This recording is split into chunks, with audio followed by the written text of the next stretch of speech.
You're the scum we're counting on now. And if it's come to this, then God Emperor help us all.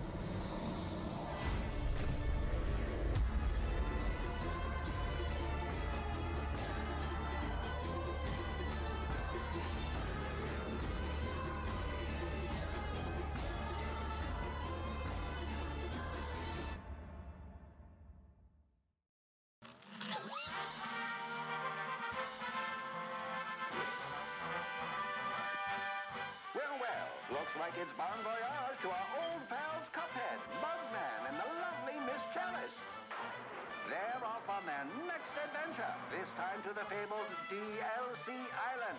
What challenges await in this enchanted land? What better way to explore the island than with a leisurely climb into the mountains? Just remember to watch your step. Or perhaps the icy tundra is more to your liking. Don't forget to pack your mittens. Look out for the walloping winter whale. Next stop, the dramatic Western Plains under the watchful eye of Sheriff Winchester. Yee-haw! But what's this? Why, it's Chef Saltbaker with his famous cookies. He's the best baker in the land. His cookies are sure to put some pep in your step. Oh! And you'll need it. For there's a new challenge waiting around every corner on the amazing DLC Island.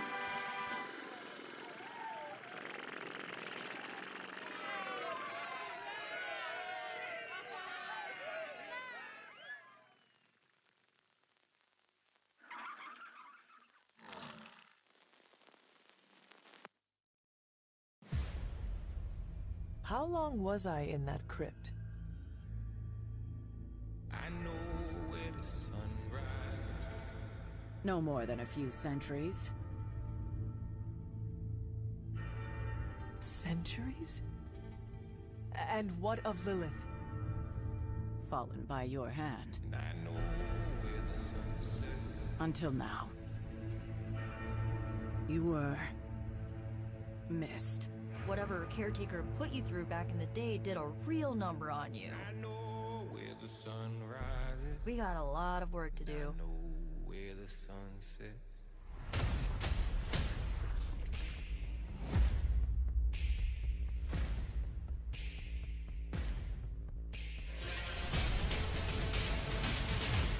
Of course. Caretaker has reformed the Midnight Suns. I know where the sun rises. About time. You're a Midnight Sun now. One of us.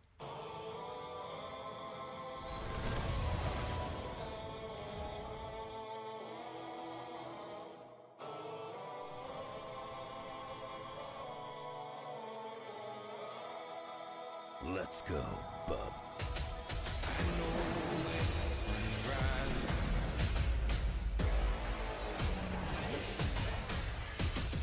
I know where the sun sets.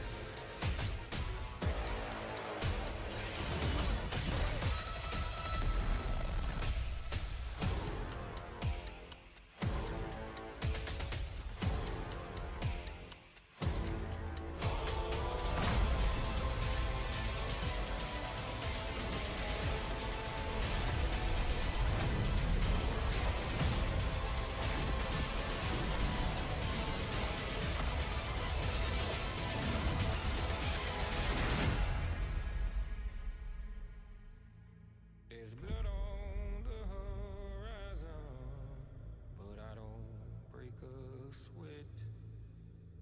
'Cause I know where the sun rises, and I know where the sun sets.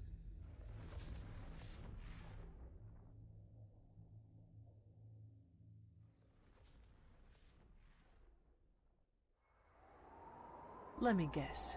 Stealth, not your style? I'm a vampire, remember? We invented stealth.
Something ain't right.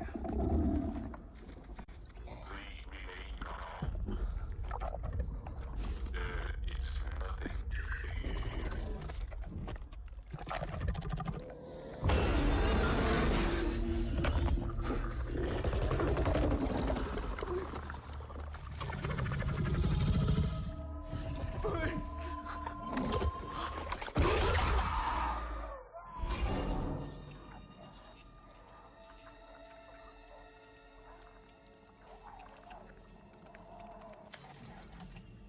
This is Black Iron to transport ship Charon.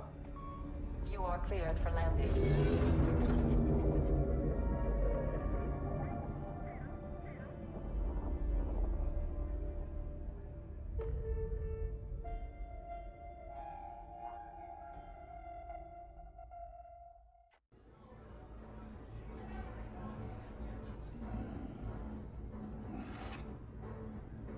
Throne. Even the Ogryn plays faster than you.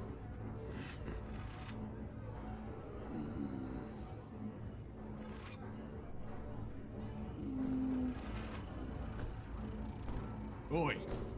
You lot! Aren't you supposed to be somewhere else?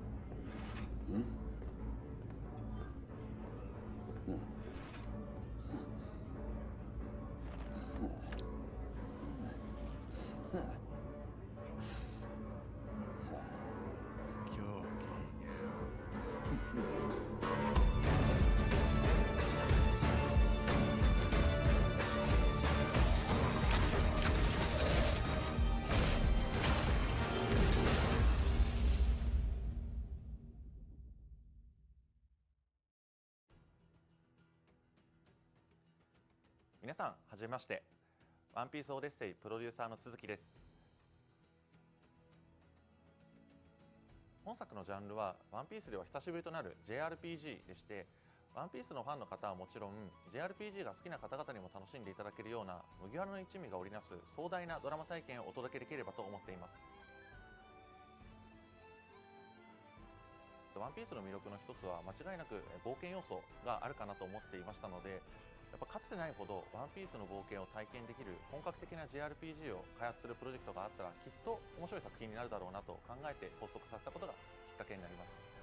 ではワンピースの冒険であれば何をできればよいかというところから、ワンピースの世界に触れる偉大な冒険っていうのをコンセプトに、本格的な RPG の開発ノウハウを持つ、開発チームとタッグを組んでかなり長期間にわたって開発をしてきたのがこのワンピースオデッセイになります。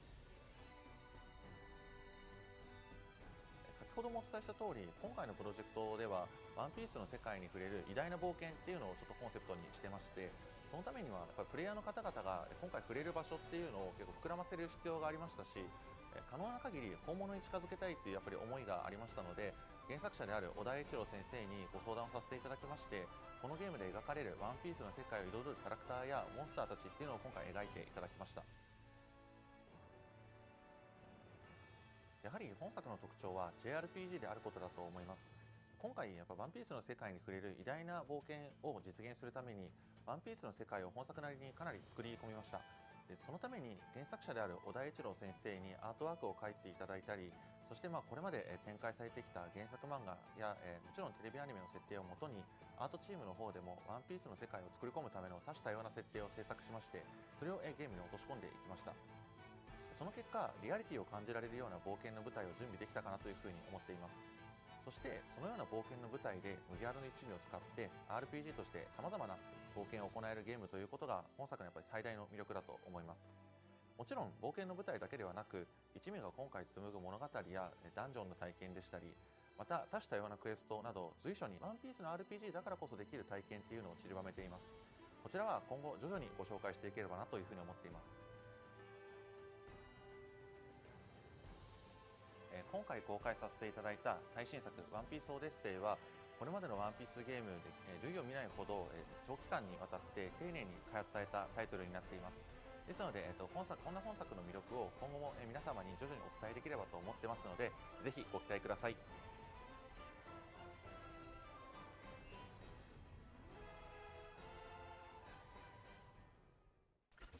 It's funny how they're showing One Piece and I cut to this scene and my backdrop has Luffy in it. Ain't that some shit? Waiting for the police to confirm if there are any Let me get some quick background music going. I know just the right song to play. Give me 1 second. Emergency services have confirmed that they've discovered a body buried in the wreckage. Still waiting like videos. All right.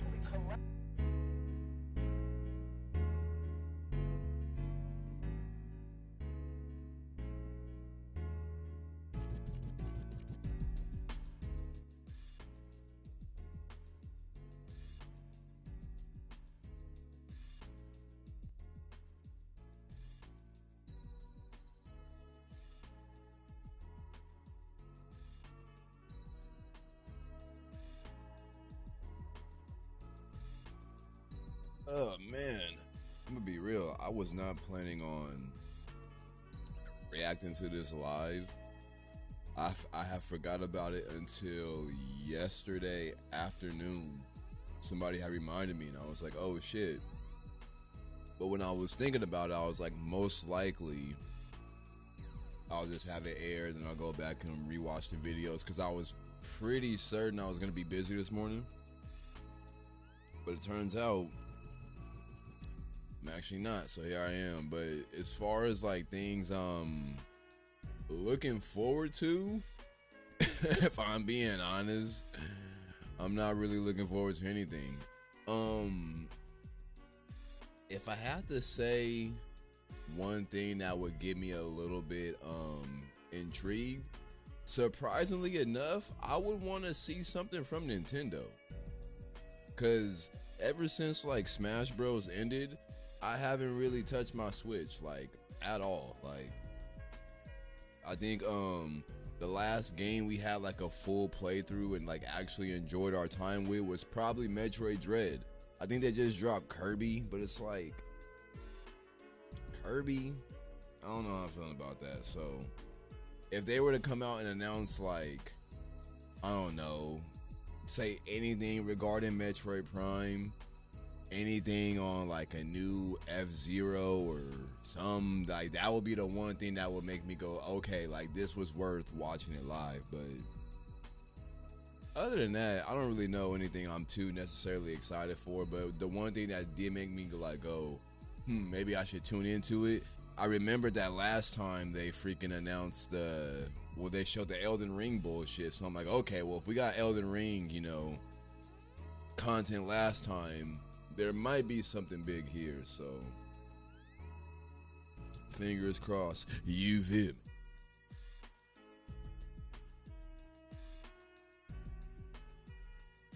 Yeah, see, that's the thing too. I get the feeling that the second I'm gonna sell mine, they're gonna like announce something cool, or I'm gonna like regret it.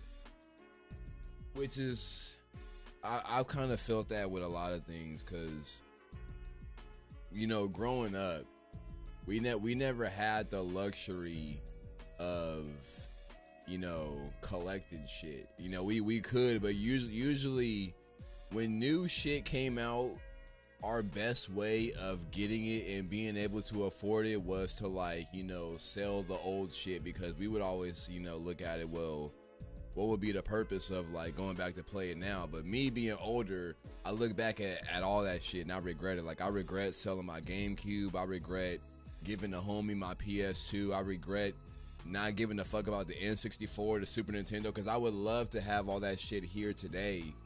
But at the same time, I feel like if I did have it here, it would just be sitting there collecting dust. But there's always those moments where I'm like, damn, like I would love to just pick this up and play that. But I don't know, those moments come so far and few in between that that's what convinces you to just sell it or get rid of it. So I don't know, it's kind of a damned if you do, damned if you don't scenario. But I don't know, there's a lot of people out there that be, you know, have walls of all the shit they've collected throughout their life. You know, they've never gotten rid of anything, so I kind of get that.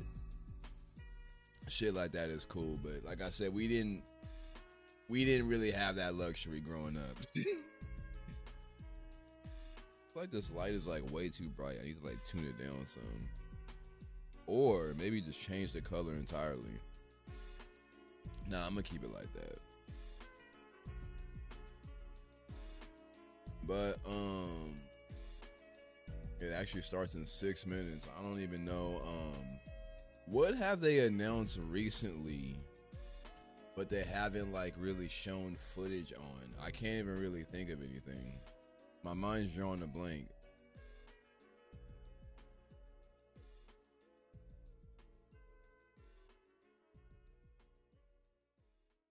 Yeah, like I said, I'm not really.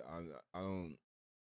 I'm pretty sure everything I'm already looking forward to has been like announced for 2023, except for God of War. God of War is supposedly still dropping this year, which like a few people are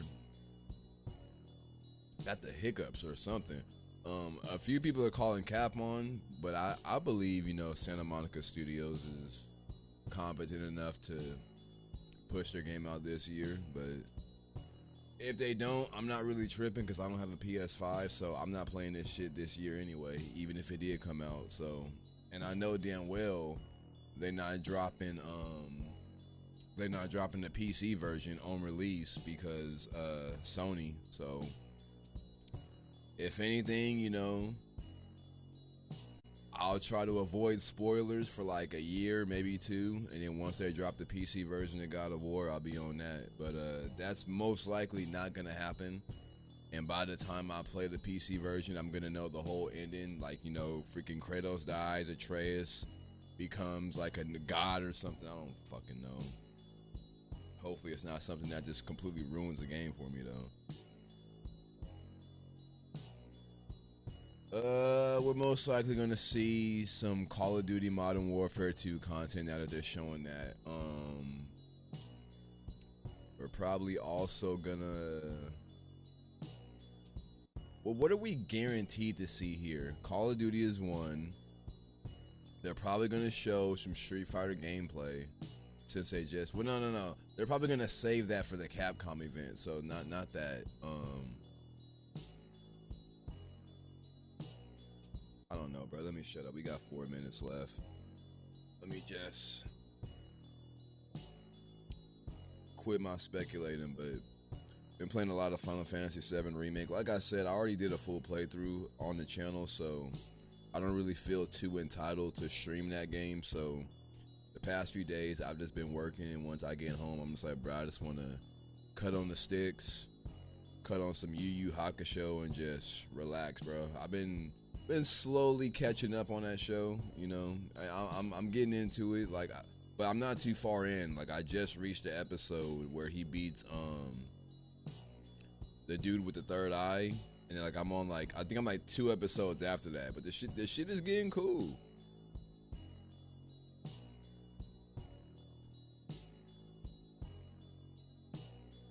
But I had to take like a little bit of a detour and fuck with Spy Family, because Spy Family, that's my shit.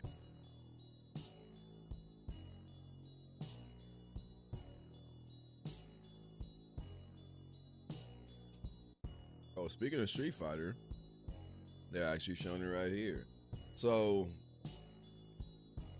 if we do get some info here, that means they probably about to go crazy at the Capcom Expo. Who all has a show left? Let me see. Let me go to subscriptions. Xbox has a show. The hell is Geek Week? I don't know what the hell that is.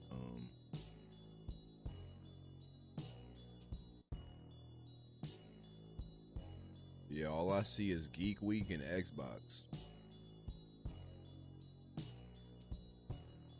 Bro, I really need to like expand the people I subscribe to. I was just thinking about this the other day when I was on TikTok, and I was like, bro, I really just be seeing the same shit over and over again.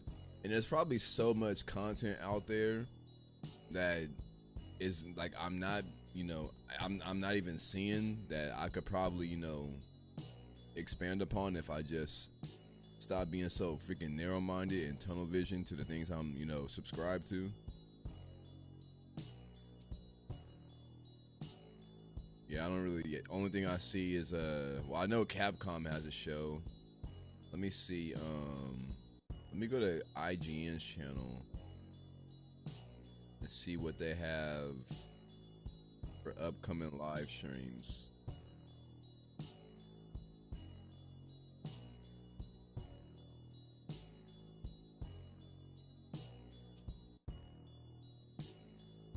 I don't even see any. Like, where's am I blind?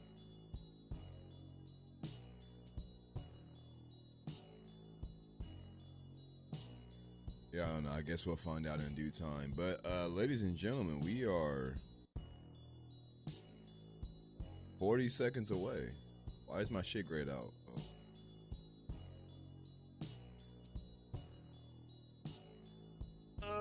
Man. I don't know why I'm so out of it this morning. Like, I woke up yesterday, got me a little mini workout in and was full of energy, but today I woke up and was just like, I might have to take another nap. I don't know what the issue is. I don't know why my PC is getting loud. All right, here we go. I damn near thought they was playing Damn. I mean, freaking. Now, what's the song off of Damn? Be Humble, yeah. I was like, what the fuck is going on? You heard that? Put the kids to sleep, y'all. They showing violence. All right, Jeff, what you got? And here we go. Hello, everybody. I'm Jeff Keighley, and this is Summer How's the Game audio? Fest, Cool? a Too low? live showcase of what's Turn it a next little bit. in the wide, wide world of video games. We are live here in Los Angeles, and whether you're streaming from home or watching inside an IMAX theater, welcome to our In IMAX? showcase event. Niggas is watching this in Over the next IMAX? 2 Hold hours, up. We'll give you updates on the games you love, be joined by special developer guests, and yes, have a few surprises along the way too. Now, what I love about this show is that it's a true cross-industry showcase. Whether you play on Xbox, PC, PlayStation, Switch, or mobile, we'll have games for you. It doesn't matter your platform of choice. We're all here to come together as one community that simply loves the art of amazing video games. The biggest franchises in the industry are here, like Call of Duty. You'll get introduced to exciting new worlds and new teams, and we'll make room for small independent developers who we think deserve the spotlight too. If we do this right, hopefully you'll discover a few new games to put on your wish lists. And even if you don't get every announcement that you desire, and let's face it, you're not going to get How's that? everything Cool? today, but we've got a lot That of should be cool great now. stuff. So let's get started. Over 30 years ago, Capcom Street Fighter hit arcades, and ever since, this legendary Oh, Japanese and fighting here we game are, series right has off the continued rip. to evolve. Street Fighter 6 is coming in 2023. With the and new right logo? now, we're excited to officially confirm a character coming to the game and show you the exclusive first gameplay footage. Enjoy. Bro, I said they might not show this, and right off the rip, they get right into it. I know Max is wigging out. You won't know what hit you. Guile? Have some fun. Let's get this mission started. Let's go, my nigga Guile. See the outfit?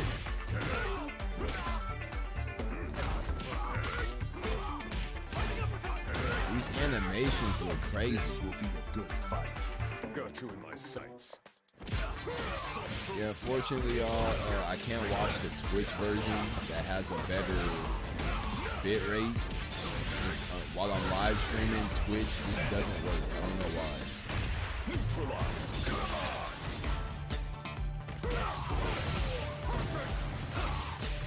Predictable. Time to end this. Fire. Double. 7.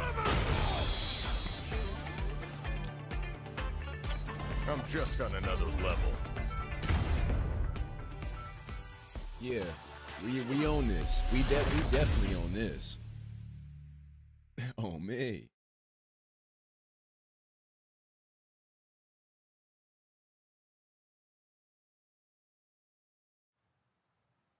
it's all about the comb. All right, next it's time for a brand new game announcement here at Summer Game Fest. Check this out. Brand new game. All right, talk about it.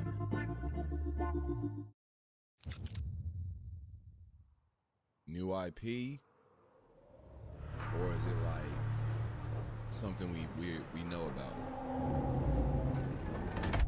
Sergeant Leo Alvarez of the CM Leth Recon Squad. Our mission was to enter the Tantalus base, locate the ComSat relay, and bring it back online. We found the relay, but there was a problem. Get that door closed now, Private. Close that gate. Nothing gets in here. Ray didn't make it. At least it's in one piece. Freaking aliens? Willis, take the lead.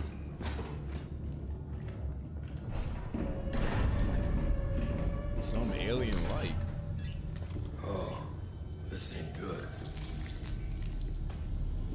What we found was a new kind of evil. And it found us first. That's why you ain't go see me exploring space. Wasn't human. Retreat! Retreat! Falling. Willis! Open fire! Aw, Max is having a field day. Go! Street Fighter and aliens? Alvarez! Through that door!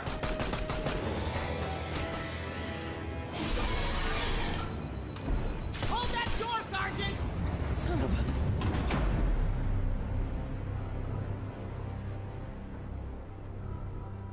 I heard the last Aliens game wasn't that bad. But I know when I close my eyes, I still see it. Now everyone's dead. Wait, this ain't Isolation like 2, is it? And someone needs to know. Nah, it can't be. There's too many aliens. Aliens. Okay. And yeah, count me out.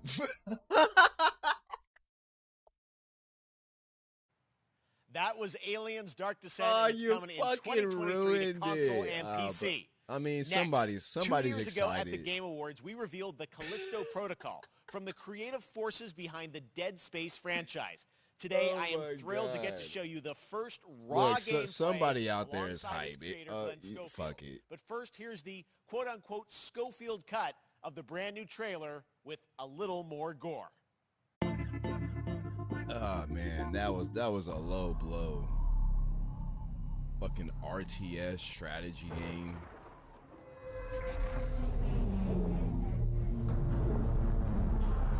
Even I'm not even a big Alien fan and I'm disappointed. Oh, this is what you call it? Take a look outside. Did you know that they call Callisto the Dead Moon? Dead. Just like you would have been if I hadn't fished you out of that wreck. You're getting replies to YouTube comments I made in like freaking 2018. That's your old life. Like, why is this conversation still being talked about? What is this white thing on the side of my screen? It's entirely in my hands. Wait, what is that? I'm just trying to give you a chance. Why is that there? I don't understand what's going on with my screen right now, but I'm gonna just ignore it. Oh wait, why is it like not full screen? What is going on right now? Oh, there, that was the issue. That was weird.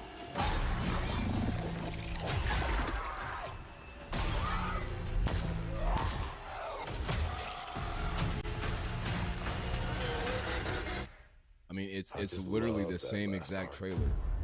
So Nothing to really be excited about here. Gives me chills every time. A little bit of game. Oh no, there's gameplay.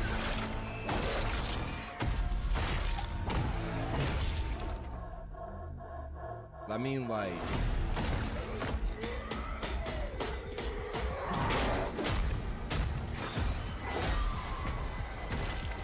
unedited gameplay. Give me like a nice minute.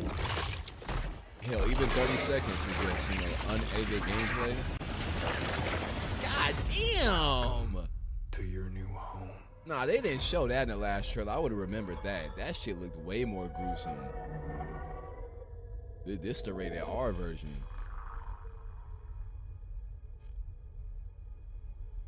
Oh, December 2nd. That's this year. Oh, we on that. That's right. We know what you wanted to see. And joining me now, Glenn Schofield, Striking Distance. Glenn, first of all, congratulations. This game looks absolutely incredible. And I got to say, the fact that you have built this team, this studio, new IP, shipping this December, all in COVID, blows me away. So congratulations. Yeah, thanks, man. Thanks for having us. I really do appreciate it, Jeff. And, for a second, just give me a second. I want to thank you for all you've done for the game industry all these years, man. I think I've known you like 16, 17 years now. And you've been an ambassador.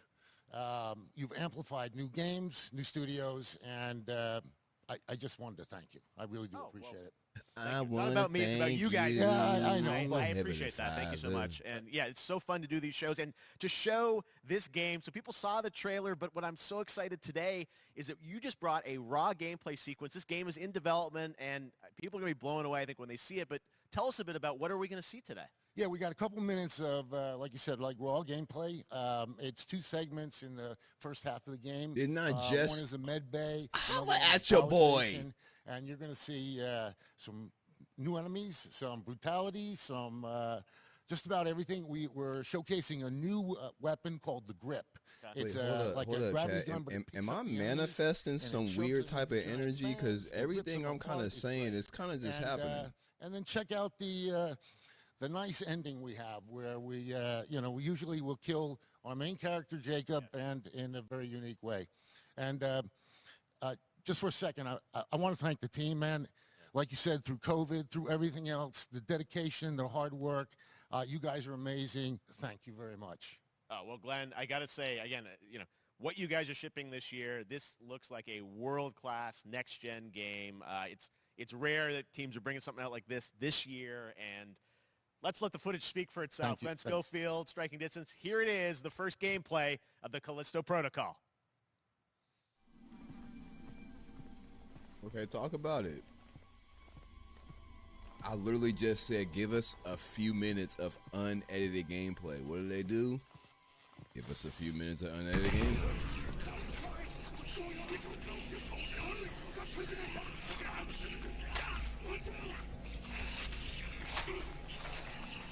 Definitely Dead Space inspired.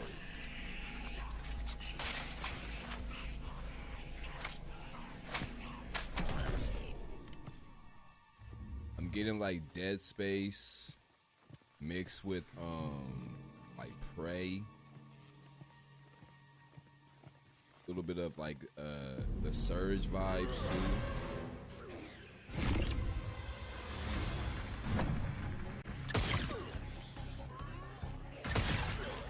Okay. Boy, it's durable. Hold up. Try to get that cousin.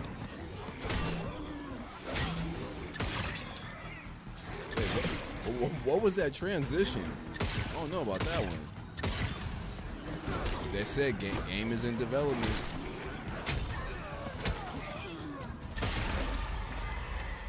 So hold on to your judgment. Oh, definitely Dead Space inspired. They got the stomp and everything.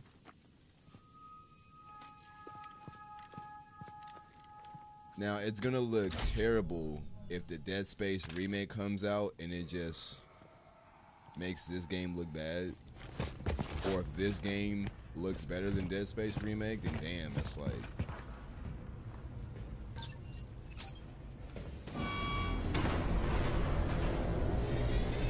suit is clean though. Yuck.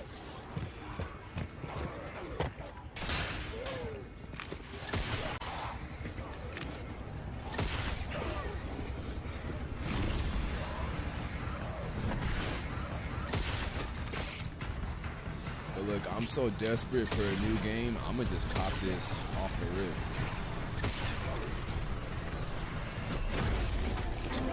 Oh, oh!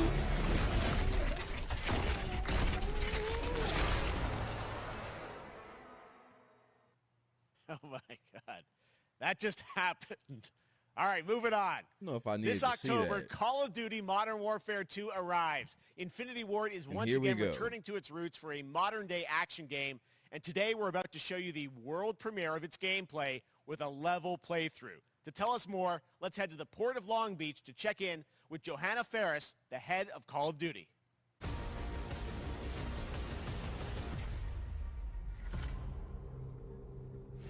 Hi, everyone. In 2019, Modern Warfare changed everything. And on October 28th, we usher in a new era of Call of Duty with the launch of Modern Warfare 2. We are back, we are bigger, and we are bringing the entire team. Price, Gaz, Soap, Alejandro, and of course, Ghost. We needed a stage big enough to debut Call of Duty in a whole new way, inspired by the world we're about to enter. Oil rigs, cargo ships, and staggering odds are just the beginning. Here is Modern Warfare 2.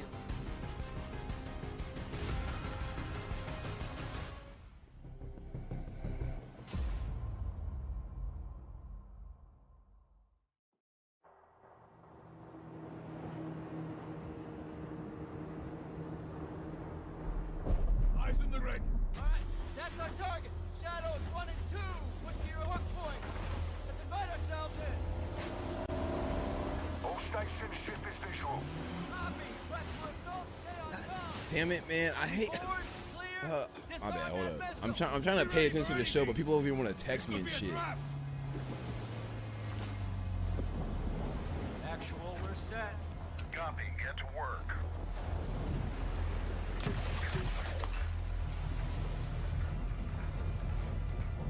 Good hook. These games have been looking insane since like I think since the first Modern Warfare.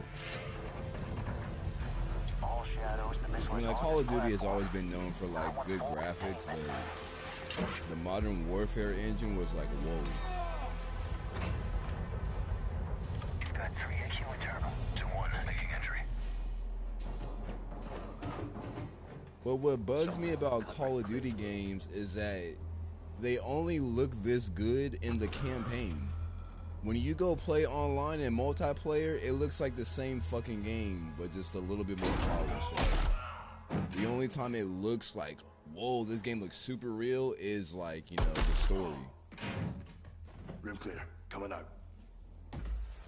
Shadow 1, moving to the southeast stairwell. So I feel like they put more detail into the game, like for like the cinematic moments and aspects of it. But when you're just running around playing team deathmatch and freaking battle royale, you know, they kind of sacrifice a lot of those like high res textures and shadows for the game to just move at 60 frames consistently. Balcony door undone. Which makes sense, you know, to do. It's just a bummer that, like, you know, the online aspect never looks as good as a campaign. With Shadow 3 now. Roger that. Run down. Rush out.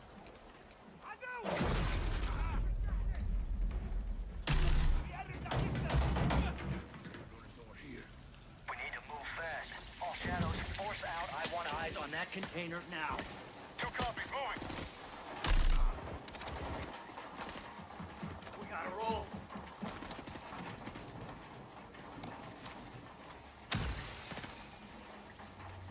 Shadow 1, Ghost. Visual on flares coming from the ring. What's your status, over? Ghost, they're signaling the ship. They're gonna launch that missile. I'm past the point where I watch these and I'm just like excited. Like it's so just going through the motions, man.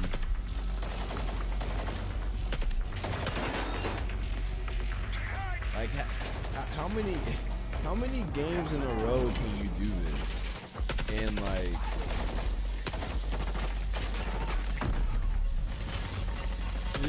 what do you know? Another call. What makes it worse is that it's Modern Warfare 2, but it's not the Modern Warfare 2 that we grew up with. It's the sequel to the Modern Warfare, the Modern Warfare that they just made a few years ago. But that also confused people because people thought that one was a remake, but that was like, you know what? Learn how to market, bro. Actual, this is Shadow 1. Big and secure. Moving on the container now. Roger that. Confirm when the objective is neutralized. Open. It's like they got their advice from Xbox. Where are the controls? On that damn ship. Yeah, Callisto looked cool. On the ship. I mean, that last death kind of, you know, was a bit too much there, but I was definitely more interested in that than I am in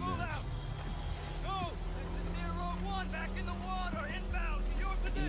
You know the weird part about these games, bro, is that a part of me be still wanting to play them. Stop this vessel, yep. How's the way forward? Take the ramp. I just don't want to pay 60 for it.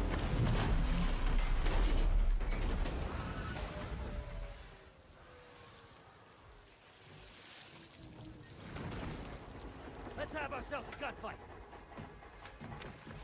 So I honestly think the stories are kind of somewhat entertaining. They're not the greatest things in the world, but it's just like mindless fun. It's like watching a Michael Bay movie. It's not an Oscar-worthy movie, but it's just fun to just turn your brain off and watch that shit. It's the same thing as playing these story modes. But so, bro, I don't want to pay 60 goddamn bucks for a 2 to 3 hour campaign. And then play the online for like a day and be like, man, this shit feels like Black Ops 2, and then just cut it off. He said the Madden, not for real.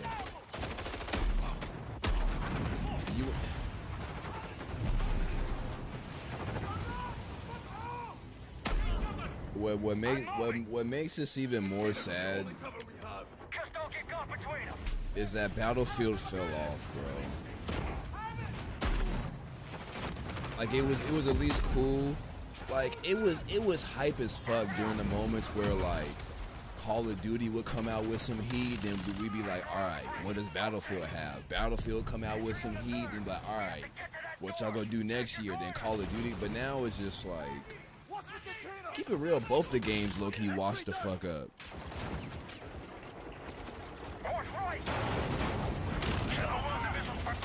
How far are you from the bridge? This is one. We're pushing towards the entry now. Copy that. Bro, this is the boat mission from Call of Duty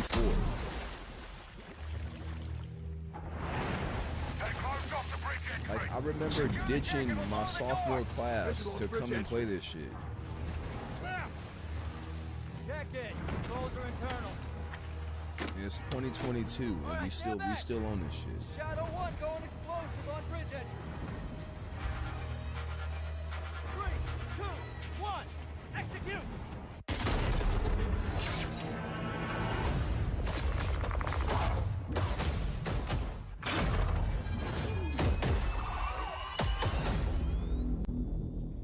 Pre-order now and get early October? access to the open beta.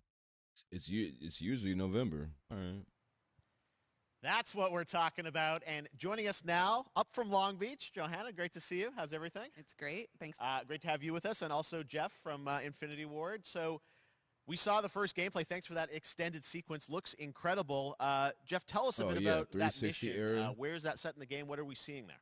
Absolutely. So first of all, we're really excited to welcome back Captain John Price and Gaz Garrick. They're not actually in what we just saw today, but they're returning members from 141. And then the other two characters that you may recognize from the older franchise that we're reimagining are Simon Ghost Riley and, of course, Soap John McTavish. And then a couple other new characters in here that we're really excited that we got to create for this game. First, Commander Philip Graves and Mexican Special Forces Colonel Alejandro. And Alejandro, I gotta say, it's a character we're really excited about. He's a guy who's super capable and a guy who's just as important as Task Force 141. But as far as the level's concerned, I got a shout out to IW. This was a tremendous collaboration across all of the different disciplines. As you saw, everybody coming together, some really motivated devs here. And, you saw the wind. People give Jeff a hard time, animations but and the awesome sound it's design. part of the And of course, business our new water standpoint. tech, You which is kind of actually have pushing to the boat hype in up your different show directions. because it's creating a physically dynamic environment. at the end of the allowing day, for the you cover want you it were to seeing in get certain views, cases, you could be so behind cover, and then suddenly that cover would shift and leave you exposed. you kind of Also have to leaves the go enemy over the exposed, top creating this sometimes. emergent gameplay. Again, I'm very excited. Just can't wait I'm so excited that we get to show it off today. And that's just a hint of where things are going to go.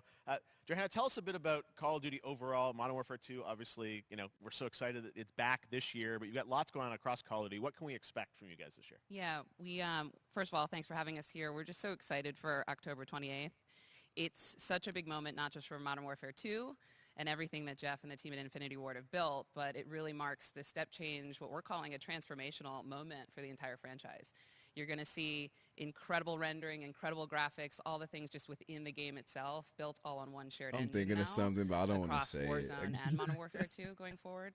Of course, there's a lot of chatter and interest about the new Warzone experience. We're affectionately calling it Warzone 2.0. There will be a standalone experience of Warzone for current existing Actually, they're kind of cool. So these two right here, they seem kind of like down to earth. All eyes on the 28th. Not your typical. And again, I think the collaboration's just been incredible. Everybody's so excited for Task Force 141. Warzone coming to mobile as well. You feel me? Like, I'm more interested in her. As you know, so it's just a big moment, and there's going to be a lot more to come in the months to follow.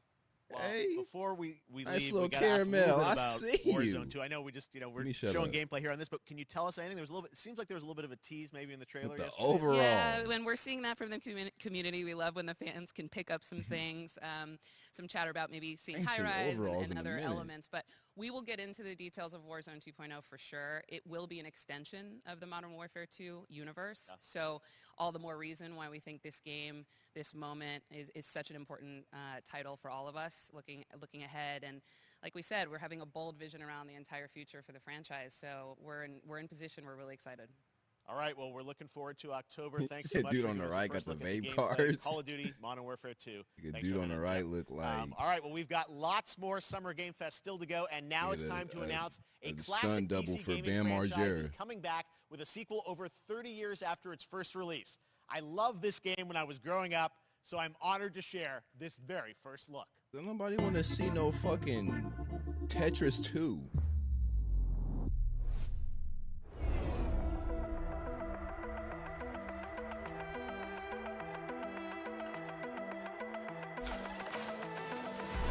What is this? The Return of what? Contra?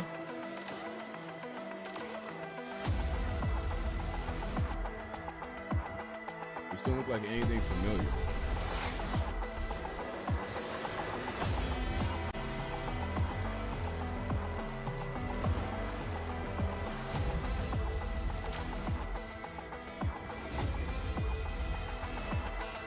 It's looking like one of those roguelike Dead Cell games.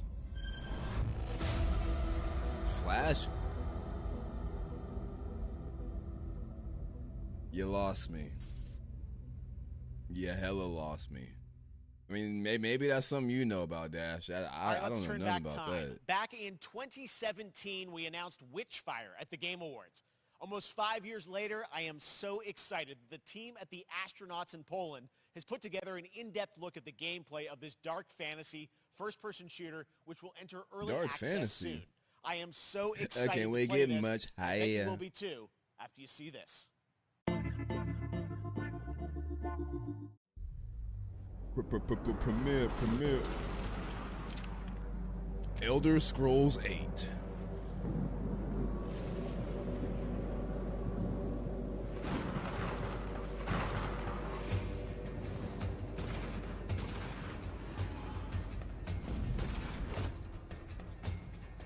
The hell is this? Red Doom Eternal Redemption?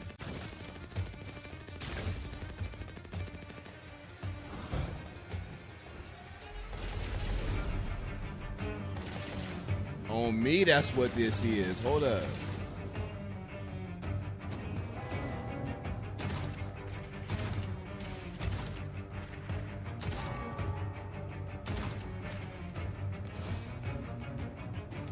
The enemy AI, though.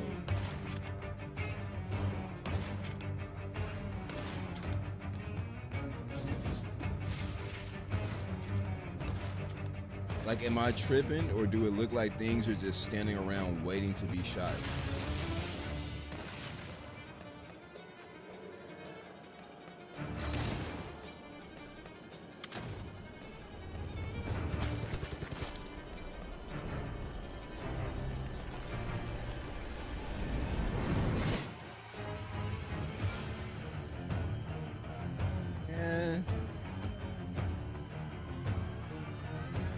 It's kind of crazy how we've officially gotten to the point where good graphics just aren't enough. Like, there was a point in time where if the graphics were good, that's all you needed. Okay, next up comes an ambitious new game from a new independent studio in Europe starring some very familiar names. Enjoy this world premiere new game announcement.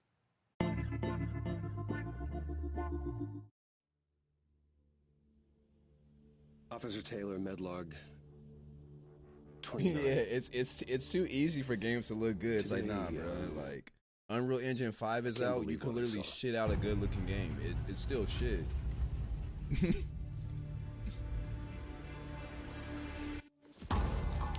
Solis, everything okay in there?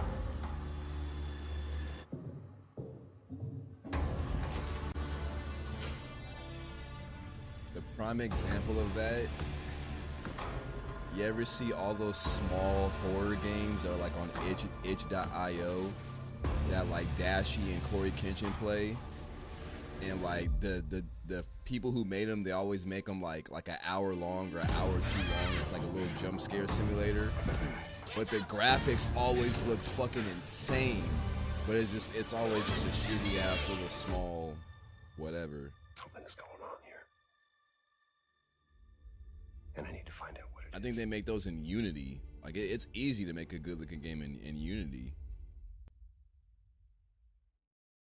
Honestly, that I don't even know what the hell that was. That's something brand new, and look who it is. Oh God, Troy it's and Roger Higgs. In person. Guys, this is Yeah, so put on fun. Death The fact Stranding that so I can you're whoop working his on a game ass. Together, what a cool team up. Welcome to the show. Good to be here. I got to ask you guys, who are your characters in this game?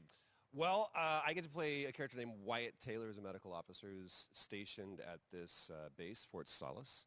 And it's the epicenter of this mystery that we'll discover and uncover as we go through the game. And, of course, my character will be, at times, in opposition with Roger's character. The battle we've been waiting to see. Every once in a I didn't even realize that's Oh, fucking man, Arthur Morgan. We can't wait to show you what we've been working on. And by the way, Jeff, this looks awesome, man. Yeah, It's man. so great to be here. Thanks for having us. It's so Wow. great that you're in another game. Arthur it's Morgan it's your and first fucking game Higgs since- standing next to each One other. of the first Ain't that major something? ones for a while. And I play a character by the name of Jack Leary. He's a maintenance engineer on a remote Martian mining Well, post. he's actually more than His job is to Higgs. make Troy sure that Baker none of the equipment voices a breaks down lot of while it's on their shit. Like, graveyard holy shift. fuck. Graveyard shift meaning Mars and Earth are really far apart from each other and their orbits around the sun. So help is not a simple call away. Yeah, I've been hearing I gotta ask. I think a lot of people will see this thing. a lot and of they'll probably bullshit wonder, surrounding Troy you know, it's a Baker new that I'm not team, right? necessarily a fan of. Independent studio in Europe that's making I this, still love with him as an huge actor. Production values. I'm curious, like, how did you guys get attached to this? Tell us a bit about the background. I will say that 2020 to me was the most impactful year for games. it was the first, I mean, obviously we had this unprecedented event with the pandemic, and that forced the way that we looked at everything as a society, but also the way this industry functioned.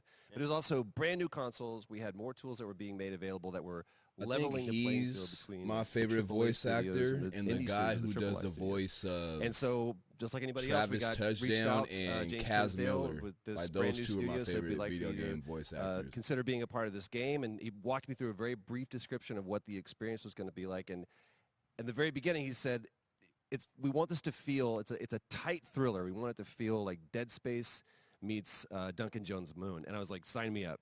I'm into that, absolutely. And full like performance capture and everything. Yeah. Absolutely. New studio, brand new energy. And Arthur of course, Morgan. I get to work with one of the best of the business. And me. I get the privilege Who's the of other getting to see this guy and watch him in action. I love to work, and I love the challenges and all the new innovations that this medium provides to performers. We can't wait to show you what we've been working on. I think it's going to knock I guess your I've socks seen off. some of the behind the scenes and the performance capture, Unreal Engine 5. I mean, it looks absolutely phenomenal. Can you give us a hint about the gameplay? Like, what are we going to do in this game? Yeah, the verbs are always important. So we're going to let the game speak for itself. We'll be showing you more later on. But this is a game where you as the player, you're going to be exploring, you're going to be discovering. Like we said, it's a very tight thriller. So you're moving very fast-paced through this world. There'll be multiple locations, multiple ways for you to traverse, which we're excited to show you about.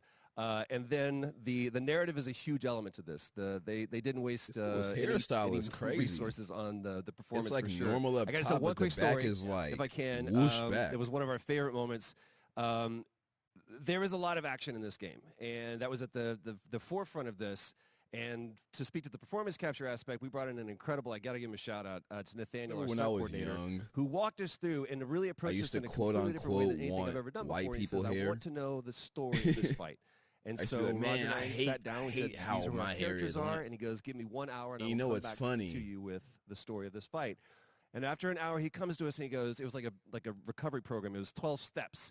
And he walked us through this incredible I don't know what the fuck they're fight. talking You know, about, but it's about funny. halfway I used through, to started tuning him tell out, my and I was mom like, I there's wanted no white ego people about hair this, but because I I can do a lot of wanted it to things, be but spiky like I freaking can't do Saiyans this. in You Dragon look over my Ball. shoulders and But you then say, you "Oh, come to you find can, out you will." that And it's going to Saiyans be are glorious. based on like, you And we know, did. Like a dance. There was a lot you of find out trust. what they're based upon, and Yeah, like very everybody exciting. says how like Stunts, Saiyans yeah, I are mean, like this is so cool to niggas. see it in And like, teaming you up know, with you guys. We when can't wait when to my see hair more. was long, it Enjoy actually started to more look like a Saiyan hair. So I'm like, All you right, know appreciate what? it very much, I feel guys. like All right. black Well, next people, up, keeping up with the space we theme, have time this, to we world have the premiere real a very Saiyan hair, exciting and they new be game having like that which will artificial. feature They a got to put the musical score pomade by and the gel all in it. industry Nah, legend ours Nick grow Gordon. natural. You feel me? This one is going to grab you, and we are so But honored. as a Thank kid, I didn't know that.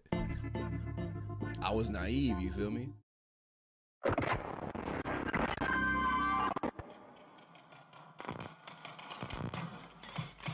They're the Android units on me.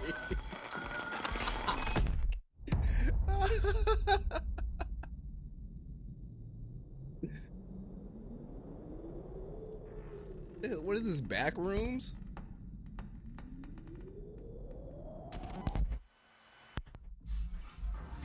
Wait, what is this?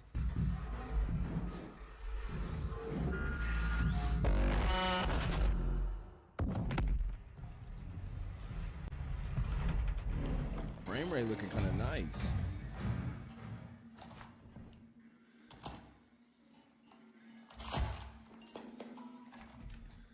This shit look like some found footage.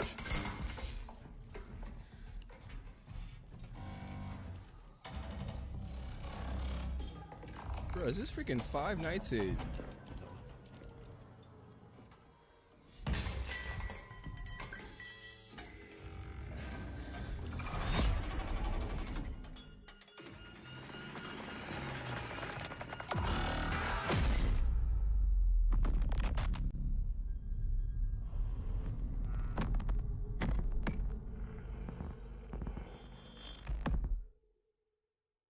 No date? Ah, nah. Doesn't that look We great? own that. That was routine coming to Xbox and PC. It was first announced a decade ago and is now officially back. I can't wait to see more. A decade? Now it's time to check in with a very special guest who's been in his fair share of video games, including most recently Fortnite as the foundation. Dwayne Johnson, welcome to Summer Game Fest. How are you? Black Adam. What's up, everybody? And what's up, Jeff? And what is up to the Summer Game Fest audiences live streaming right now around the world and everybody inside the epic IMAX theaters. Dwayne Johnson here, coming at you from my Iron Paradise. The Couldn't have came from your office, bro. You got to be in the gym with your pecs out and shit. Iron Paradise, powered by, of course, Zoa Energy, the #1 fastest growing energy drink in the game. You guys know me. Any by a reason lot to of not put a nicknames. shirt on, The huh? Rock, La Roca in Spanish, Uncle Handsome, sexiest man alive, big drink energy. Always room for a cheesy joke. There's always room for the extra large cheese pizza, especially when I'm delivering, and I deliver them often. Casually plugged. You guys also know me as the greatest and most electrifying surprise in gaming that happened. You know me. Gonna as plug the in his foundation. Terramana And I gotta tequila tell you too. guys, #1, thank you so much for the crazy response of me becoming the foundation, but also I got to say that, I've had such a pleasure working with Epic Games and the teams over there, and we cannot wait to show you what we have in store for the future. And speaking of the future, in the future, you will also know me as Black Adam.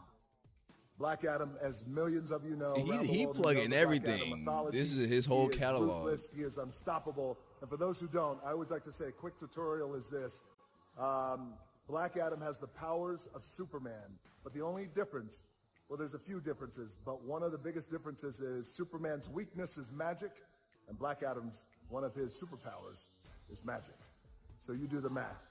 October You see what he 21st, getting I at. cannot wait You for see guys what to he see getting Black at. Adam around the You world see in what theaters he only. getting at. And you guys will finally see the You higher see what he power getting at. in the DC universe. That's all I'm gonna say. It has been an honor to become Black Adam, and it is a role that's in my DNA and that I was born to play. I was born to play the Man in Black, and I'm honored to show it to you guys on October 21st. So until then, stay healthy, stay safe, stay focused, keep having fun, keep kicking ass, enjoy your gaming, and I'll see you down the road. Basically, he said the only difference This is Black is Adam. I'll whoop Superman's ass. Black Adam. And y'all need to make a movie where What we have your fight so I powers can ever whoop his been ass. to you? Nothing but heartache. Hey, James I was a Bond. slave until I died. My James Bond is. Then I was reborn a god.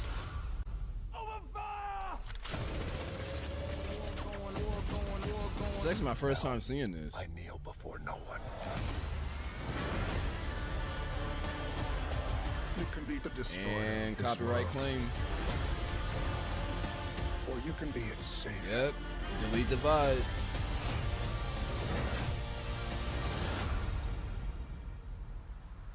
That's up to you.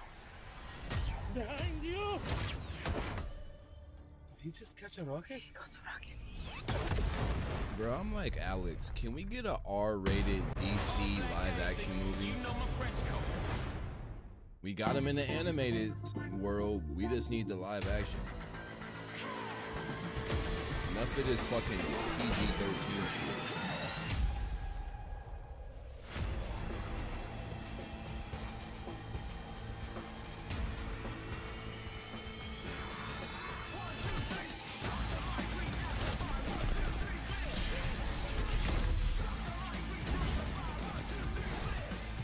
Y'all can wake me up later.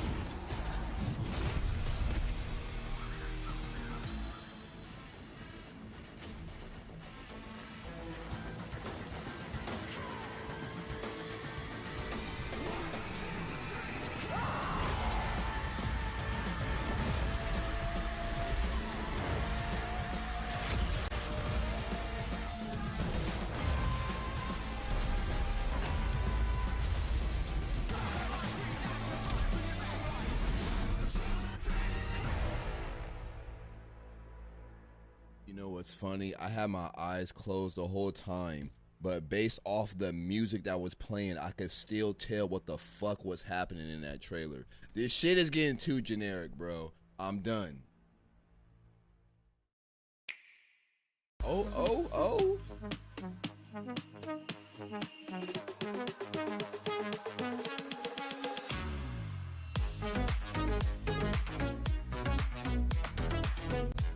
When is this gonna come out?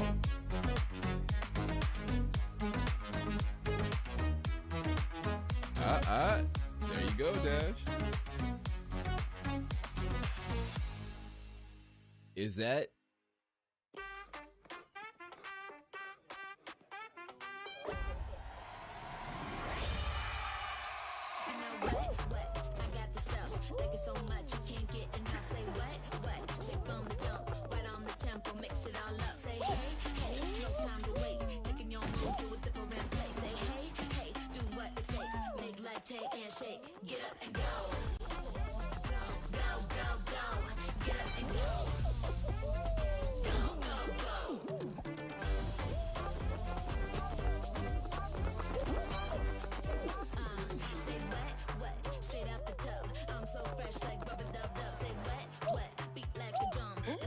Where's my lighter?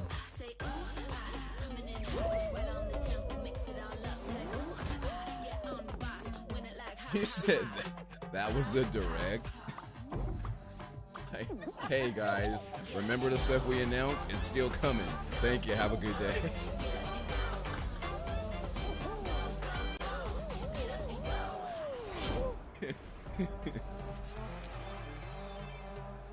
Hey guys, just a heads up, we're still developers.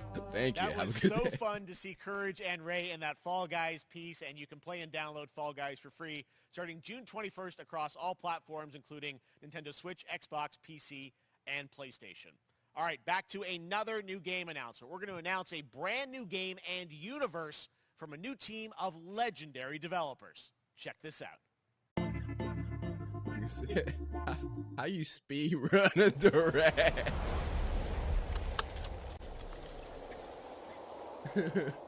Niggas put up the games done quick. What y'all playing today? No, we ain't playing shit. We just showing we're showing our game. Get cried. Discovery, this is Command. Storm's in your way. Prepare for extraction. Signal's breaking up. Command, I'll do one last scan. See you soon. Over. The hell is this? Hurry.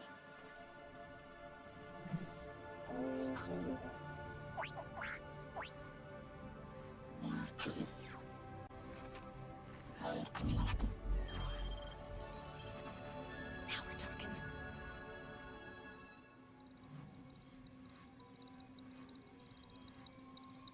Command, I may be onto something. Like, look, TikTok is the hottest thing. Attention span is at an all-time low. Roll it out. Just roll it out. Which I feel you. I feel you on that. 30 seconds or less. That's all they get.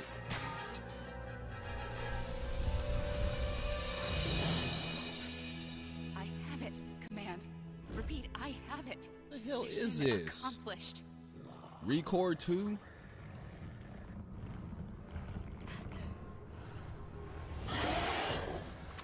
Oh no, this is something different.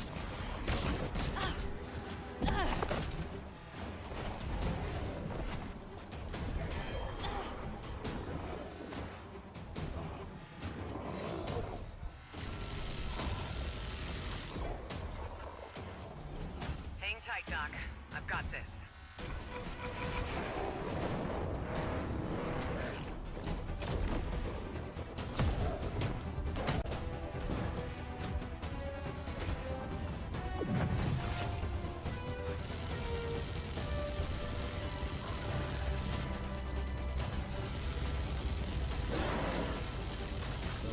What in the Pacific Rim is going on?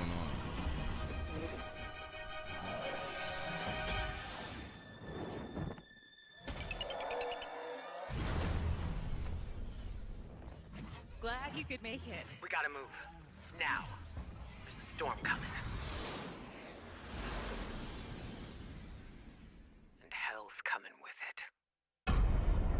Stormgate.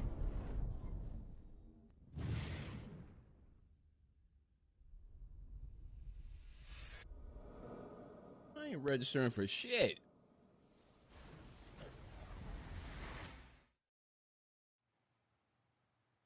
Oh, there God, you have it, Tim. about Congratulations. Stormgate Why? is real. We have a name and some details. So first of all, congratulations on this announcement. We're so excited about the return of RTS, brand new franchise. What is a Stormgate, though? All right, so Stormgates are portals So far, that open nothing- during a massive Oh, solar excuse me. storm that Nothing has been unleash the announced infernal yet host that on future Earth. has made me consider downloading And this we VOD and saw some uploading it hints to of some YouTube. I mean, you know, you guys coming from Blizzard. And So StarCraft, far- everyone knows so about far, races, this is staying on tell us about the Twitch. sides in this RTS. Until anything Yeah, we're unveiling hype happens, our I'm first not two haven't even factions considered today, but uploading there will it be yet. more. So the Human Resistance, and we saw an archaeologist from the Human Resistance in that intro cinematic, and then also the Infernal Hosts, who are these demon-like monsters who come from another world. I think one thing everyone wants to know about, especially your background pedigree of the team, of, you know, where do you want to push the RTS genre? It's something we've all loved for decades, but, you know, opportunity for a lot of innovation. I know you're going to show us, I think, some hints of where you're going to go image-wise with the I actual remember gameplay made in Unreal Engine. But any months sense back, of I what you had wanna this talk do for the with one of gameplay my in this game? viewers. Absolutely. And But the first thing I want to say we is debated we that are very you can't consciously trying announce to stay games that are true only to coming what out in a few players months. already And I was love like, about bro, RTS. Nintendo does it all the where time. We're really trying to push the genre and be innovative. First off, approachability. For one thing, we're free to play, but no pay to win, no 'Cause we learned NFTs, from- nothing like that. excuse me, we just learned to from Cyberpunk. Lower that barrier to entry. Hype to get ruins a players in. game. But we're also really trying to be a lot more social. Cyberpunk was so you'll be able still to play the campaign a hot pile of cooperatively. shit We've got at three-player first, open-ended and it still co-op, kind of is in but certain we've even aspects. got 3 versus But it's 3 still a for pretty solid competitive game. multiplayer. But of course, But we've also Hype still got 1v1 was its ultimate And as a little downfall. surprise, I think we've got some first kind of work-in-progress images from the game, right?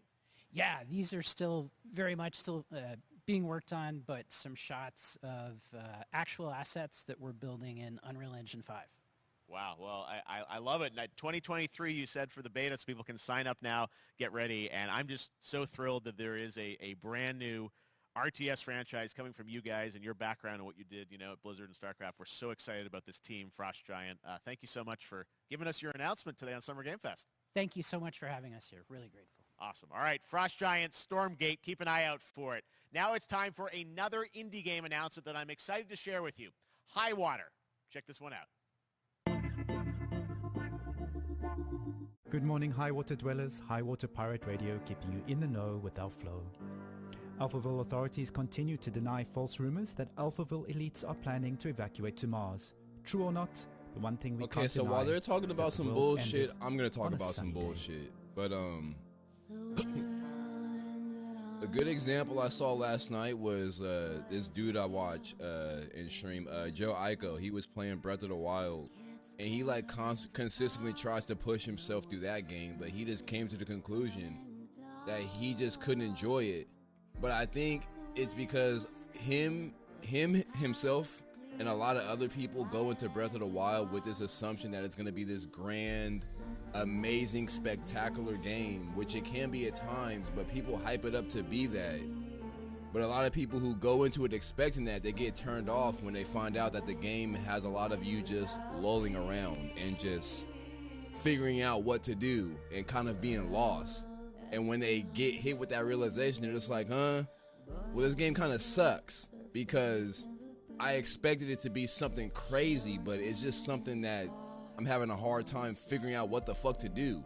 But if people went into Breath of the Wild with no expectations and just played the game at their own pace, they would be like, hey, yo, this is an amazing game. Adventure strategy game set in a world ravaged by extreme climate change. Now, speaking of the world around us, the conflict in Ukraine is not far from anyone's mind, and it's impacted the development of games, including Replaced from Sad Cat Studios, a Belarusian studio with devs from Belarus and Ukraine. The team had long hoped to reveal a new trailer here today, but were understandably unable to complete it in time. Guys, I just want to say we're thinking of you and all the developers impacted by the conflict and hope to be able to share your work at a future show. All right, our next game is an official selection of the Tribeca Games Festival. It's American Arcadia, where you play Trevor, whose life is being televised With the viewing It's like population now when they play, it's like, constantly all right, going let's play up or this game down. I've been hearing You about become for unpopular, years. Is it you really need to this start great? running for your life. And it's like, Check this don't out. go into it with that type of mindset. Like, just play the game. Picture a city where technology and science go hand in hand with fun and entertainment. It pisses me off My grandfather, when people play the first Elijah hour Walton, and they're like, had a this is dream y'all game of the to build year. the It's like, bro, city shut of up. Tomorrow. That dream is now a reality, and that city is Arcadia. A 43-square-mile metropolis where each and every citizen enjoys let me a life stop of being luxury cynical. and comfort. Broadcast live 24 hours a day, 7 days a week on every digital platform. American Arcadia. Control. Subject on the run on camera 4025. Interrupt broadcast immediately.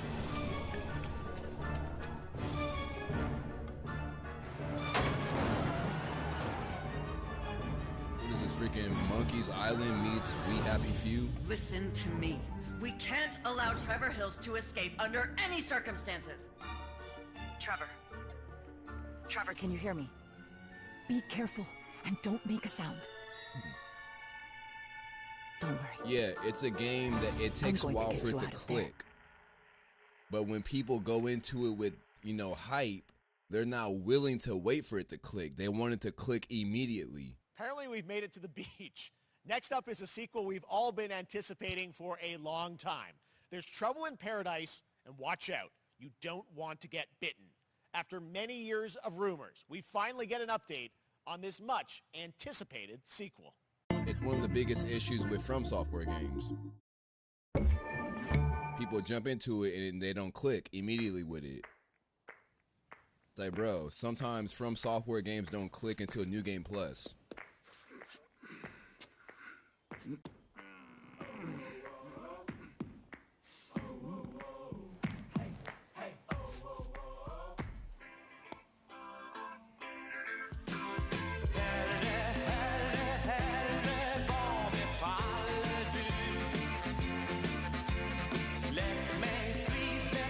That's what I think it is.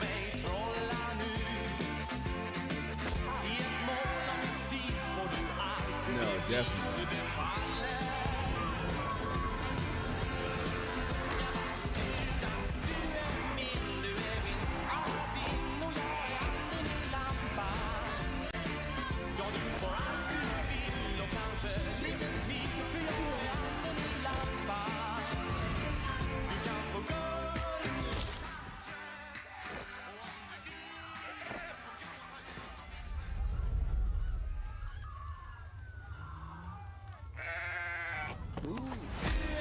Asked for these games. 3. When did 2 come out? When did 2? There you have it. That was Goat Simulator Meanwhile, 3, we and can't it's get a coming later fucking this Left 4 year Dead to the 3. Epic Games Store. A fucking Now, Half-Life last year, 3. Marvel And there's a 2K Goat announced Simulator Marvel's 3. Midnight Suns, a tactical RPG from Firaxis Games, the studio behind XCOM and Civilizations. Heroes from the Avengers and X-Men crossover with supernatural ones like Blade and Ghost Rider for a battle against Lilith, the mother of demons. Today, we've got to look at some new folks set to join the battle. I was hyped for this game when it got announced, and I heard it's like a This world has no Is it like a hope turn-based game or something? Or like a card game or something? 2K. The second I saw that, I was like, yeah, I'm out.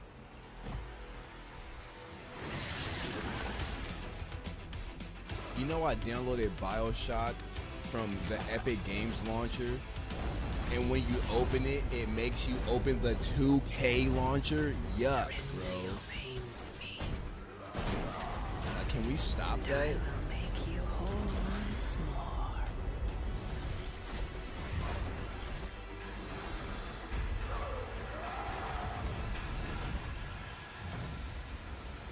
There, my sweet child. Mother won't hurt you. Who are you?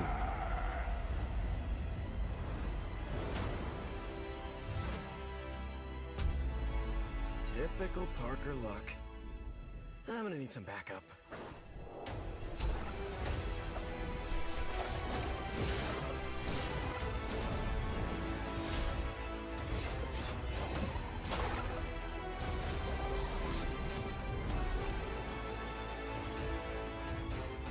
You know, all I can hear right now, only thing I can hear right now, pre-order your microtransactions today.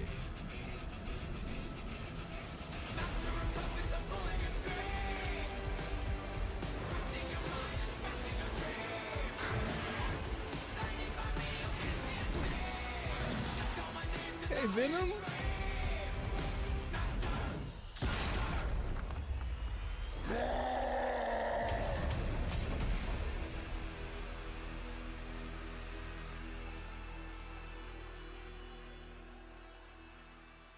There's one pre-order bonus. Counting on you again, old friend. 3, 2, 1. That used to always work. Well, it did that one time.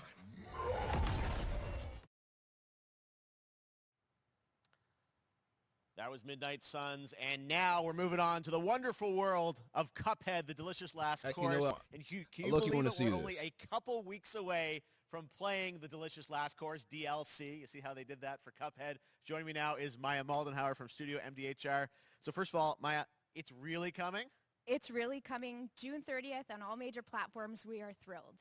Well, I'm so thrilled, too, that I think all the fans can't believe that this is here. And I've been lucky enough to play this actually on my Steam Deck last week, and you guys gave me a copy. We're Steam not going to be ready for how amazing this looks and the backgrounds and what you guys have done. I feel like you've amped up, obviously, the gameplay. It's difficult, as we would expect, but the visual look, you guys have taken it even to the next level, which I didn't think was possible. Yeah, we absolutely did. I couldn't pinpoint one thing that we're proud of in this because we really honed our craft, took everything to the next level from animation, the backgrounds, the music, gameplay design, and of course our new playable character, Miss Chalice. I'm very proud of her. Chalice is fun to play as, and even though this is a DLC, it feels like it's its own game inside of Cuphead in many ways. It is, definitely. Yeah, you just get on the island, and there you are off to this new new territory, which is amazing. Yeah, it's our biggest island yet, super-sized bosses, lots of secrets to discover. Don't let any rock go unturned. Yes, and lots of challenge ahead. Well, I know you brought. I know you don't want people to necessarily have too much spoiled about the game, but you brought a little something for people. A little something, yeah. It's brand new gameplay footage of one of our new bosses, Mortimer Freeze. It takes place in an icy arena and features some of my personal favorite attacks and transformations. We hope everyone enjoys it. All right, let's check it out. Cuphead, the delicious last course. Thanks, Maya. All right, here we go. It's like I can't get any more hype for this game because I've known about it for so long. So it's like, I guess, this is technically my first time seeing unedited gameplay.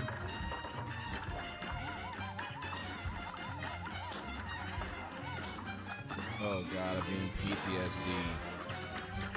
I am getting PTSD. Beautiful artwork, but not a beautiful difficulty.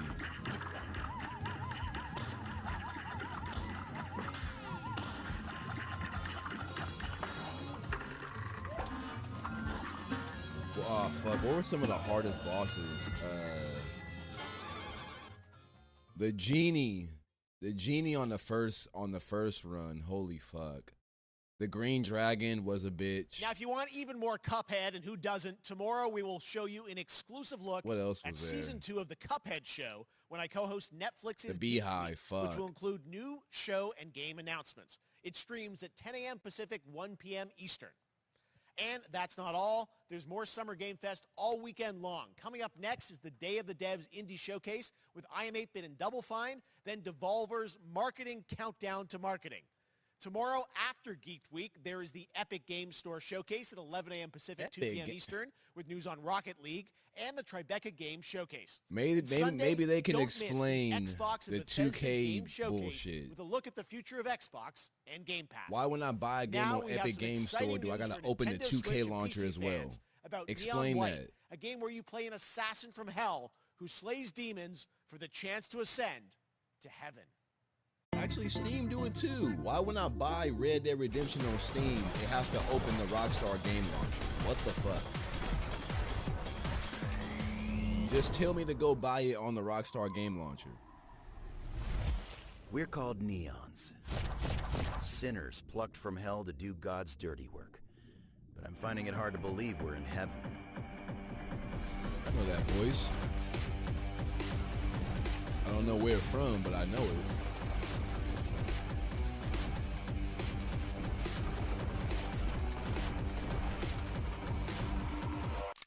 Steve Blum. Sounds very familiar. Mission from Almighty. You think you can win me over by showering me with gifts? Good thinking.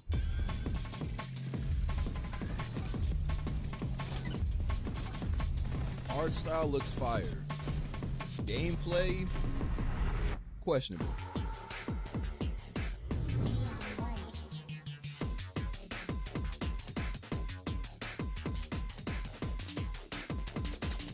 Oh, that's pretty soon. We've shown you lots of games today made by huge teams. Now it's time for a game made by a single father in Poland. Over the past year, he's brought on some help to bring his vision for a fast-paced action game, Midnight Fight Express, to life. Let's take a look. Midnight Fight Express. Okay. You know the saying. Get knocked down, get up again, that whole spiel. That thumbnail was very misleading. Time to rise up. That thumbnail was very misleading.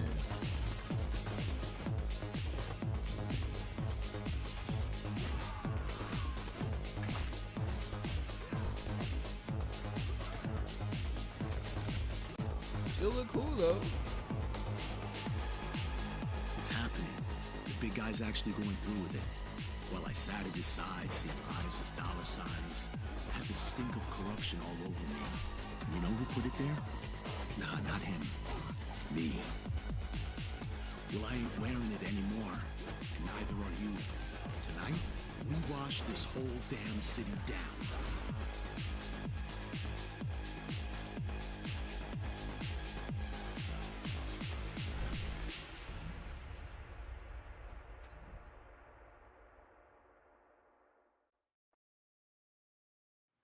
Look cool.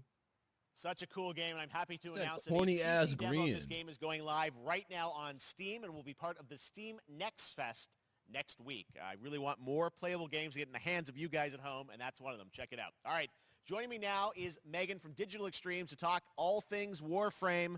Megan, how you doing? I'm so good. My fellow Canadian. This game is still going. Always have these Canadian teams on the show. I don't know have how a that works connection. out, right? It's okay. We do. Well, we have a great connection. We've also done a lot with Warframe over the years, and I know right now anyone watching on Twitch for more than 30 minutes, this show is going to get a special Twitch drop, right? That's right. I already have seen people getting it, so it's Is very this the exciting. She's longest right there, ongoing loud and game? proud. Protea, 30 minutes for watching. Thank you for letting us kind of take over your special events category, but she is there and she is for you if you are properly linked up. No, Warframe, you know, as I said, we've done a lot over the years. You guys have done incredible things with the game, and I know you have TennoCon coming up in July, which is your big kind of event of the year to reveal what's next. What can you tell us? Well, I can't tell too much, but yeah, July 16th, But no, isn't 2022, technically digital like event again this year. Today, World of actually, we Warcraft just still getting launched the updated? digital items for it, so you can get some in-game goodies, some really cool cosmetics, some merch, all that really great stuff went live today. But he of off the course, Blue reason I'm Chew. here is to, you know, kind of debut. We have our Tenno Live during TennoCon, which is our big reveal of the night, and we usually do a little bit of a gameplay, a little bit of a demo, and I think a lot of people can suspect what it might be, but I'm here to kind of confirm what it is that Tenno Live is going to show. And what is that? Can I say it? Yes, I think you can. Okay, you're going to get your first look at the Duviri Paradox. Finally. Finally, I know it's been a couple years. But Devere Paradox is going to be what 10 Alive is all about. Oh shit, so y'all! Did y'all happy. hear that? The team worked really hard on the teaser you're about to see for it, and I'm just really proud and excited to show it. Awesome. Well, thanks so much for being here on Summer Game Fest. Let's take a look at that right now. My child, my friend, what was done is done.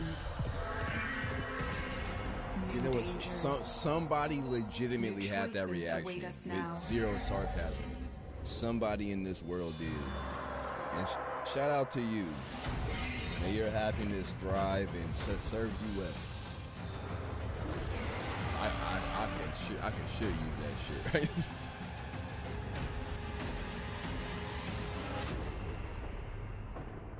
For now, dream of who we were. I need to shut the fuck up and watch this show. Holy fuck. Is that Pedro Pascal? Is somebody.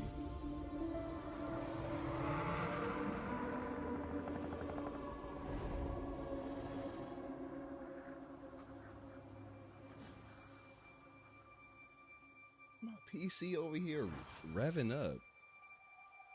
Like, bro, all I'm doing is watching a video.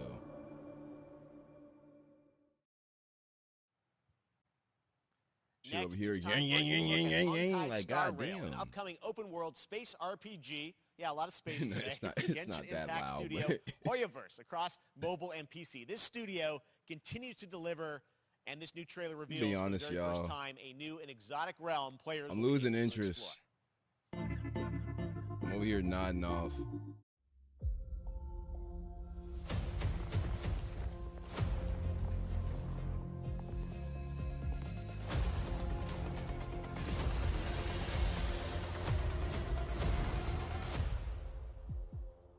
Listen.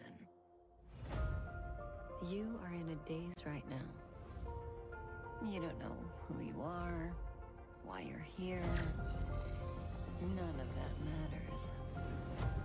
In the near future, you will encounter many perils. You will meet companions. You know what game I wouldn't mind replaying? And embark on unimaginable Astral adventures. Chain.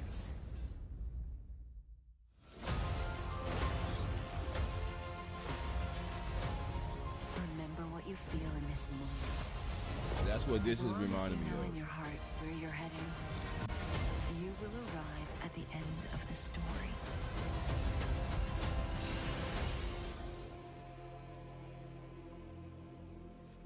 That's the you I like.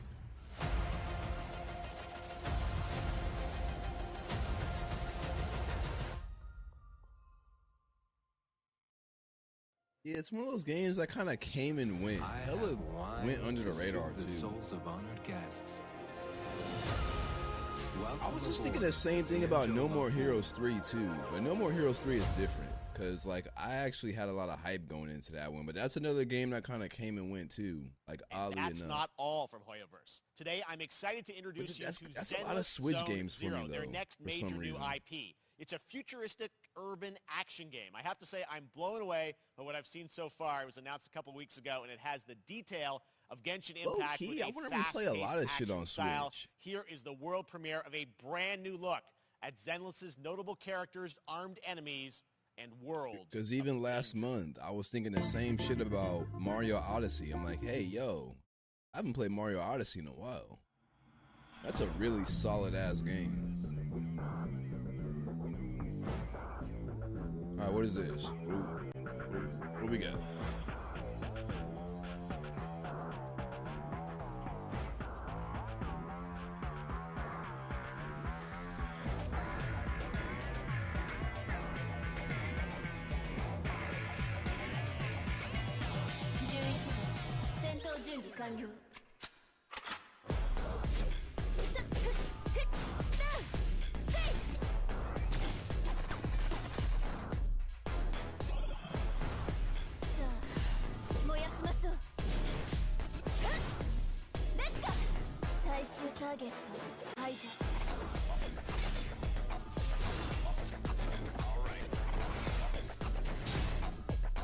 This is kind of cool. Hold up.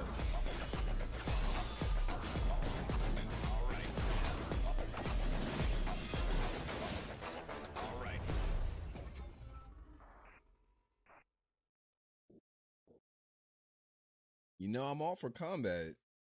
You know I love me some Devil May Cry and some Bayonetta. We need more hack and slash.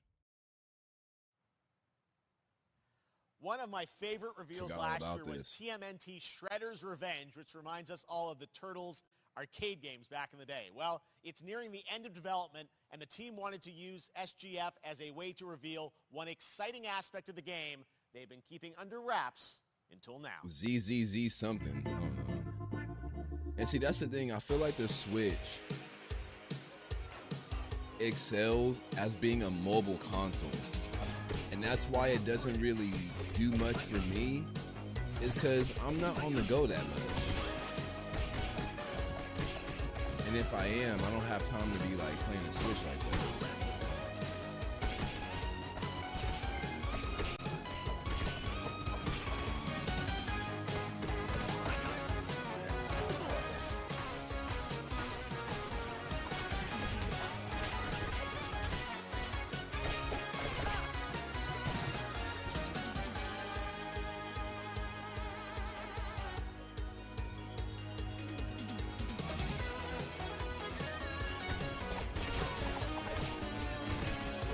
Then again, I feel like most people like me who primarily bought their Switch for Smash Bros. Is kind of in the same boat, to where the console kind of collects dust for the most part. Whereas if you bought a Switch because you just love like the type of Switch games, most likely it's probably one of your best purchases you've ever made. But for people like me who kind of just mainly bought it for Smash, but at times we play other things, then it's like we're always kind of in this phase where it's like there's no games on the Switch. It's like, nigga, if you don't go to that damn online store and pick one of the 1,000 games they have there.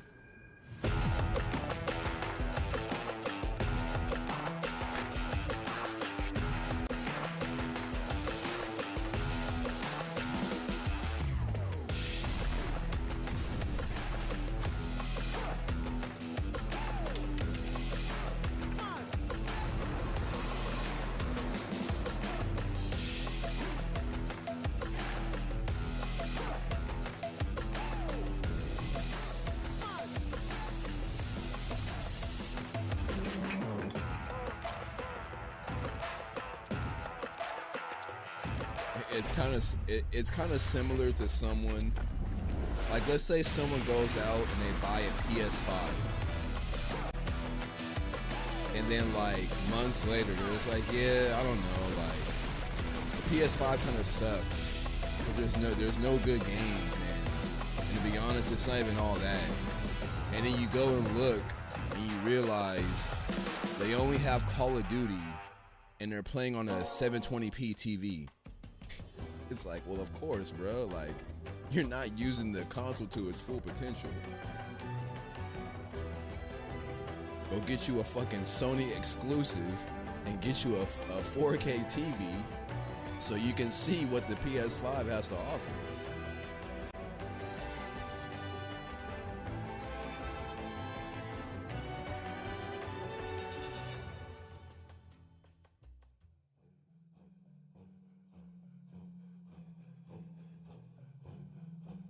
I'm kind of lost right now. What's going on?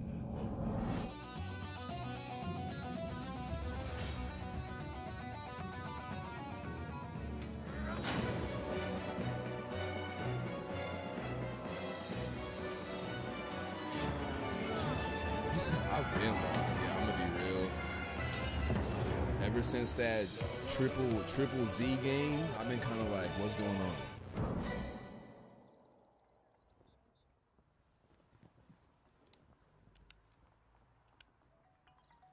How far will you push humankind?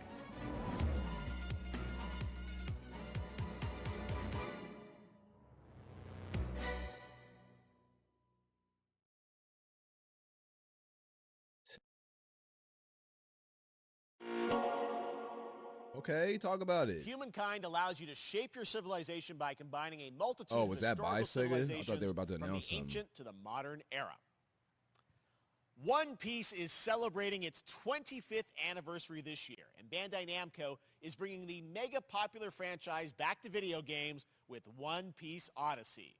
Monkey D. Luffy and his crew of pirates are off on their next adventure. This trailer reveals the setting, a mysterious island where Luffy and his Straw Hat crew become marooned in this exciting upcoming JRPG. I got excited because it's One Piece, and I remembered the Straw Hat Pirates an anime game. Journeying along the Grand Line. Most of these anime games, yeah.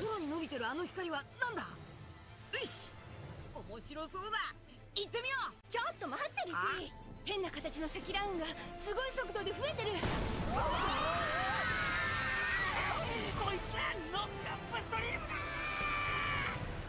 だ。なんだありゃ。おい、落ちるぞ。Did they not learn from Dragon Ball Xenoverse and Xenoverse 2? If you make an anime game, do the cutscenes how the anime looks. Don't do the cutscenes in in-game engine.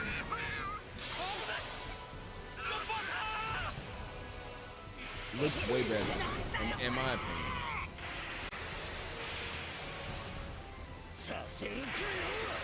I loved it when Xenoverse had the anime drawing cutscenes. Hey, hold up, this kind of fire though.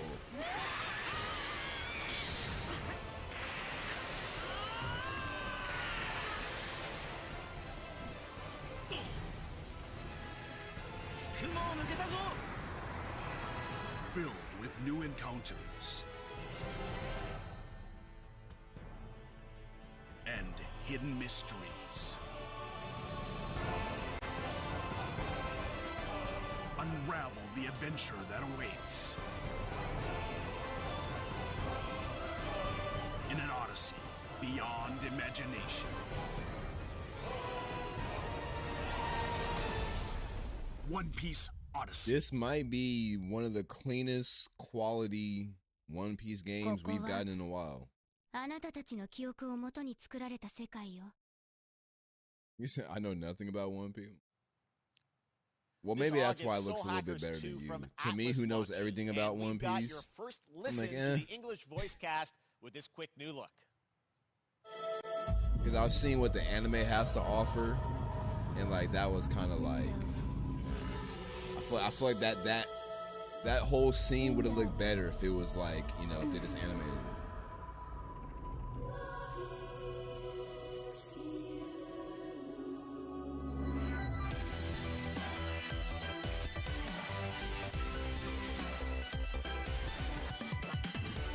Take my hand.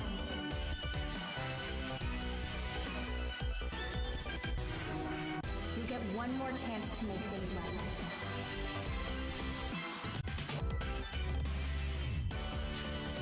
A lot of Japanese influence. So that's our mission then, save the world. Well, not just influence, a lot of Japanese games in general.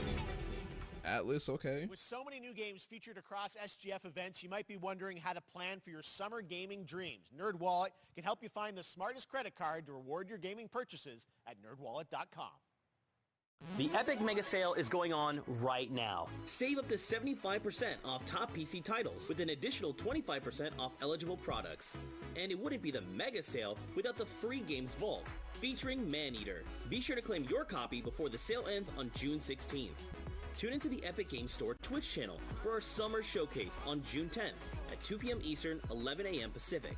We're taking a look at new announcements and updates from PC titles heading to the store this year. I feel that way whenever I see any game that has like a beautiful art style that's not like graphically intensive and it's not on Switch. I'm like, why isn't this on Switch? It makes sense for it to be on Switch. It looks like it should be on the, like, a lot of games do that. I don't know why. You nuts?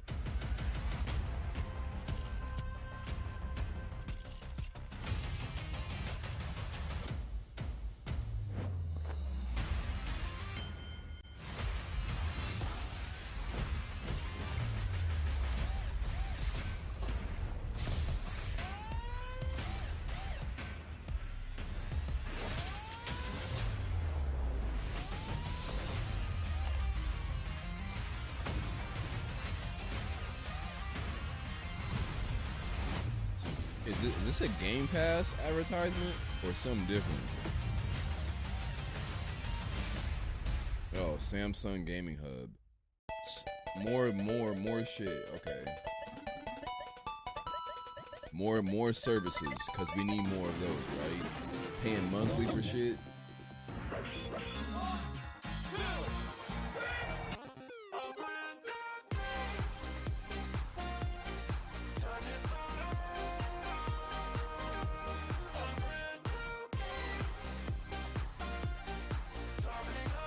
Yeah, fucking, there's too many services, bro. It's way too many fucking services.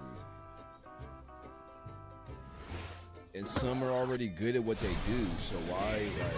You're gonna get hit with the unexpected in Mario Strikers don't they already Battle have, League. like, an NVIDIA, like... Isn't it called, like, GeForce Experience or something? That's what I thought that was. It takes to claim victory. So much fun, it hurts. Mario Strikers Battle League. Only on Nintendo Switch. You know what? This might be the next. That might be the next cop. That might be the next game that makes me, you know, knock the dust off my Switch. Hi, my name is Carl, and I'm a developer on Metal Hellsinger. You know how in some games where the music's really good, you feel compelled to move and shoot to the beat? But what if you had to? In Metal, the better you are at slaying to the beat, the more intense everything gets. And we have vocal performances from legendary artists like Serge Tankian from System of a Down. So while headbanging isn't mandatory, we do recommend it. I mean, Game Pass is cool, Steam, Xbox, and but PlayStation let Game platforms, Pass so be go Game check it out Pass. and We don't slay to the need beat. 5 other Game Passes.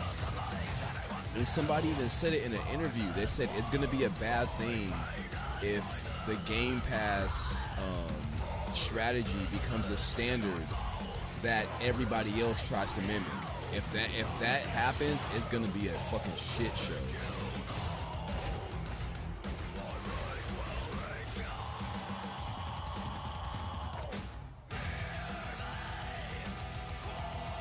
I say the same fucking thing of like how a lot of the phone people are following what Apple does. Like, bro, let Apple be unique at what they fucking do and stop, you know. Now you look at a lot of shit that the Google Pixel and what Samsung does, and it's like they're following their fucking coattail. It's like, bro, you don't need, you're different companies for a reason.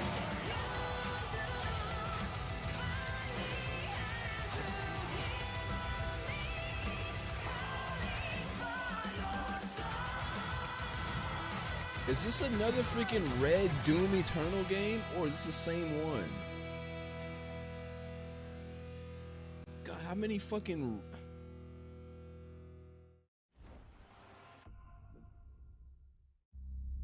I'm about to cut this off.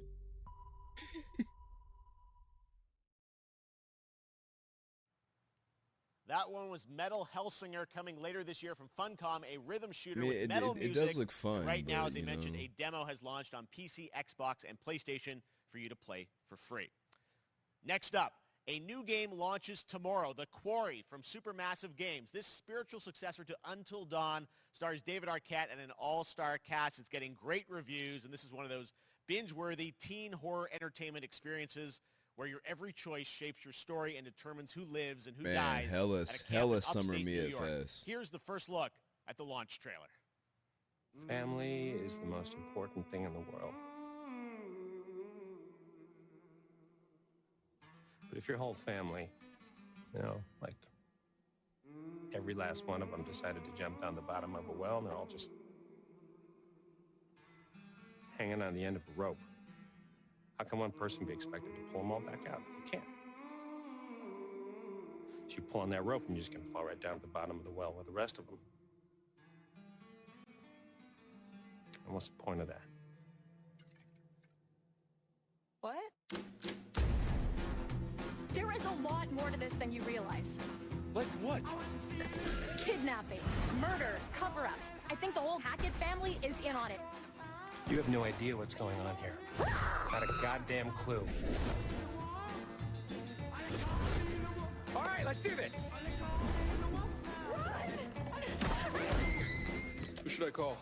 911. You mean 911? Who says 911? Goodbye, cruel world. We gotta get out. I'm gonna enjoy watching you die.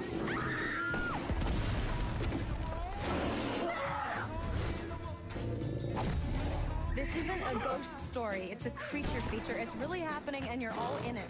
This is gonna get a little messy. If I'm understanding this correctly, them's the rules, you noob. This and Until Dawn are the only two games tied together, right? That's not related to Man of Medan, is it? Crafting game from Inflection Games. Are those separate? Canada.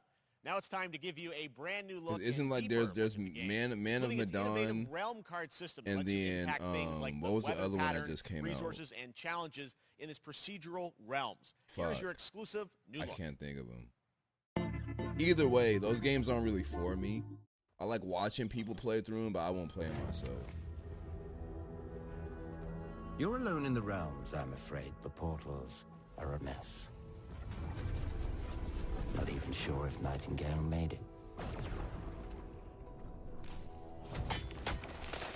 Given how fragile you humans are, I'd say that staying fed, dry, and rested should be your priority. If the portal arch is inactive, you'll need to make realm cards from rare resources. Once you have realm cards, you can activate the portal. Beware though.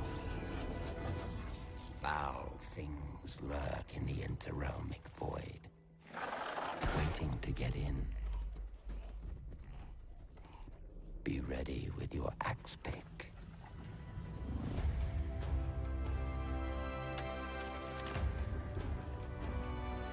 Oh, it was called House of Ashes. It was the one that the Easy Gang did as a co-op experience. I don't think those games are tied to Until Dawn. I think those are like their own thing, but they're all very similar. To where it's like it's more like a movie. And you just pick choices throughout the game. There's little segments where you can control your character, but it's more like a cinematic thing. I'm getting Fallout vibes, if I'm being honest. Settlement building, vast open world. If these shadows have offended, think but this, and all is mended. Nightingale. Okay.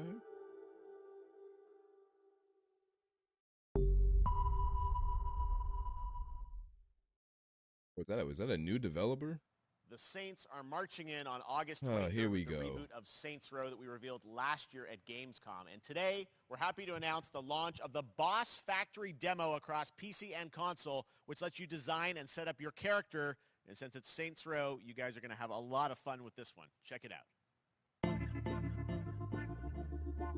I don't know about this one. Guys, you gotta do something to capture people's attention. So what do we build next? Me.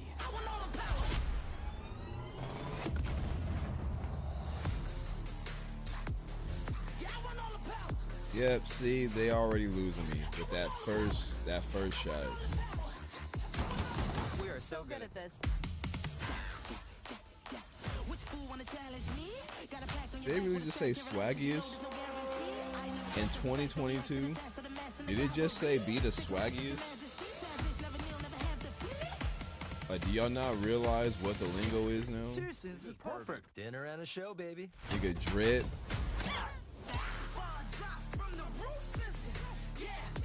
Sauce. You could at least, you could even say Steve. That's old, but I would have still rocked with it.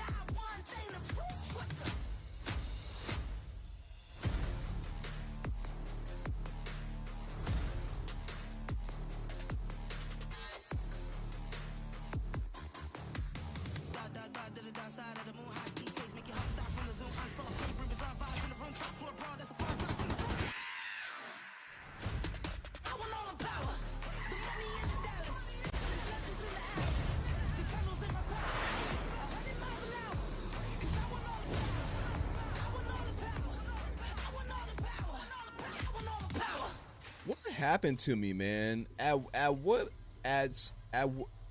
point in my life, seeing this game would have impressed me. But it's like now, it's just like, wait, what? Did it just say free? Cause it's like somewhere there's some kid watching Next, that we've got an exclusive and jumping first out look of at his seat, extended gameplay and of it's like, Warhammer why is that? 40K Why is that Darktide, not me Fat anymore? Shark's follow-up to the critically acclaimed Vermintide series. I really need to Darktide ponder on promises that. intense 4-player co-op action and terrifying enemy hordes to team up against. And it's out on September 13th for PC, on Steam, and exclusively on console on Xbox.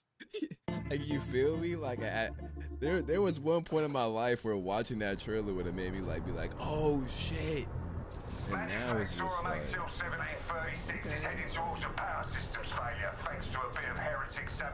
it makes me just come back to the one thing. So you're gonna restore the coolant and hopefully save the day.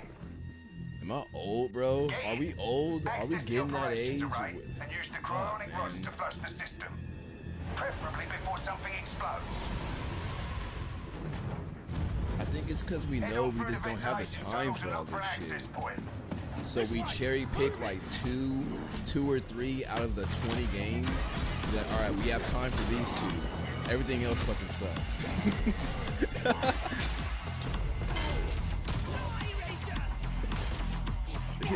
Another one of these. Fucking Doom Eternal. Doom Eternal 5. If all goes well, we can unlock the system, prime the rods, and send them where they're needed.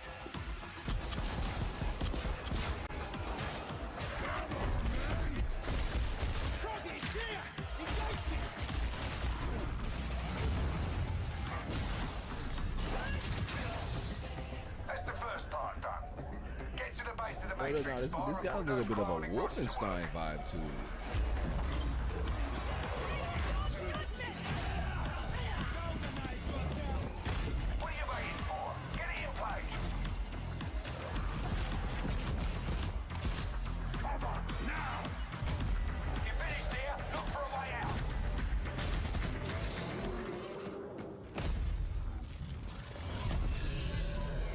Speaking of Wolfenstein, I just got they dropped one on Epic Games for free.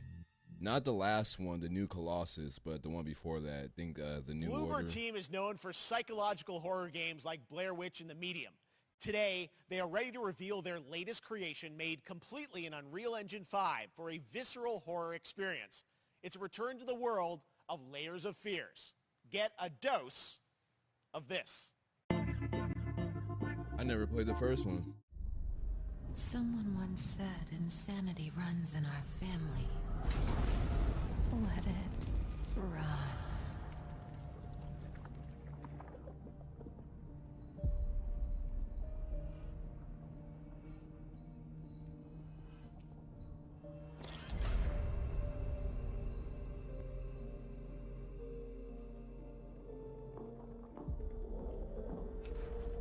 One thing I don't get about Layers of Fear, when it first came out, all the reviews said it was mid.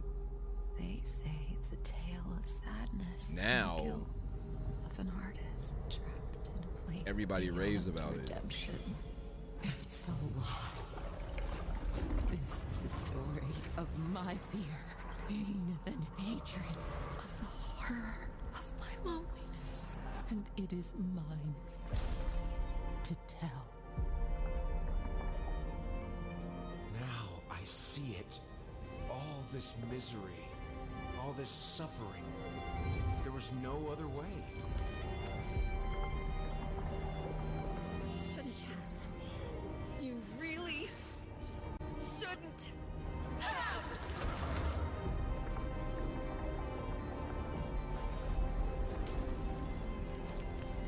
An empty shell cannot live forever. It cannot live at all. Keep it real, bro. I hate playing horror games due to just how much of a bitch I am.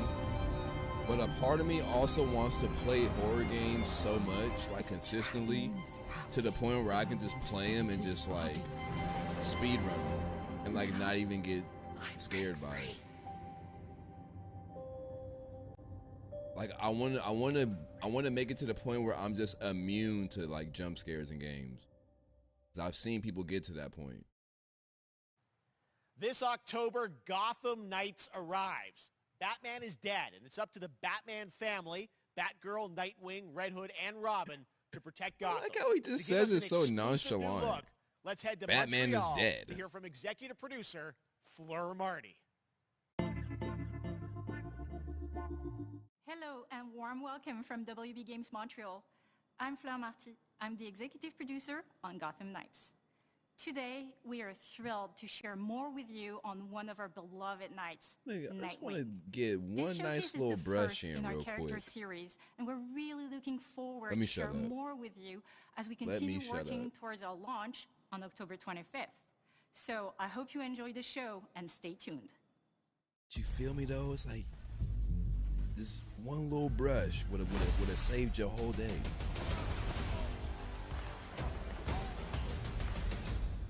I had nothing. And then this city became my home. Its people became my family. Gotham gave me everything. It deserves to feel safe.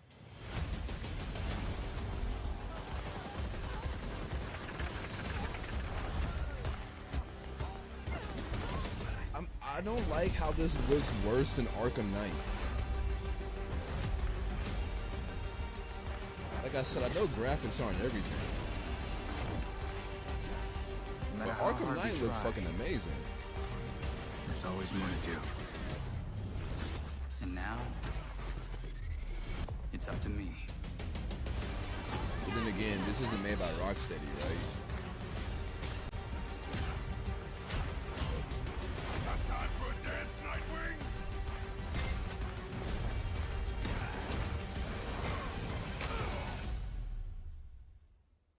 I got this, Bruce.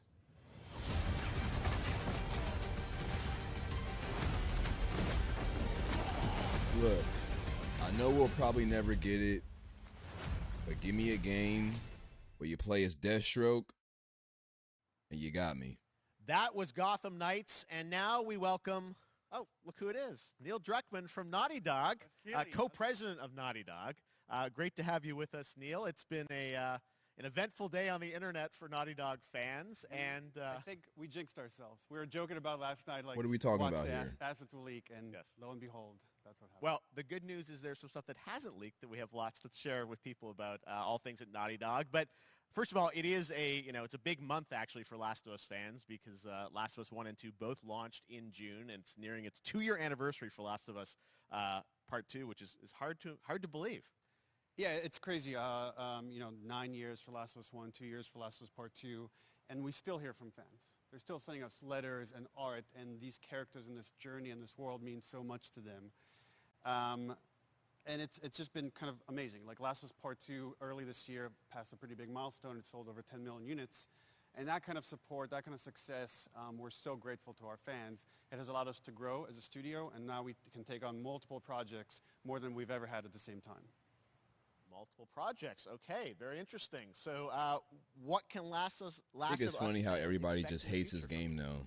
Thank you for asking, Jeff. Yes. So one of the Not things we everybody, mentioned but, a while back is you what know. started out as a multiplayer mode has evolved due to the team's ambition. They really wanted to do something beyond what we've ever done before at Naughty Dog. And we felt the way to do There's it like justice there's is to make it a standalone title. stigma And over against Last they've been of Us working on it for the now. past 2 years. Ambition has grown, and we're not quite ready to fully unveil it, but we're ready to lift the curtain a little bit and just give you like an update of where we're at.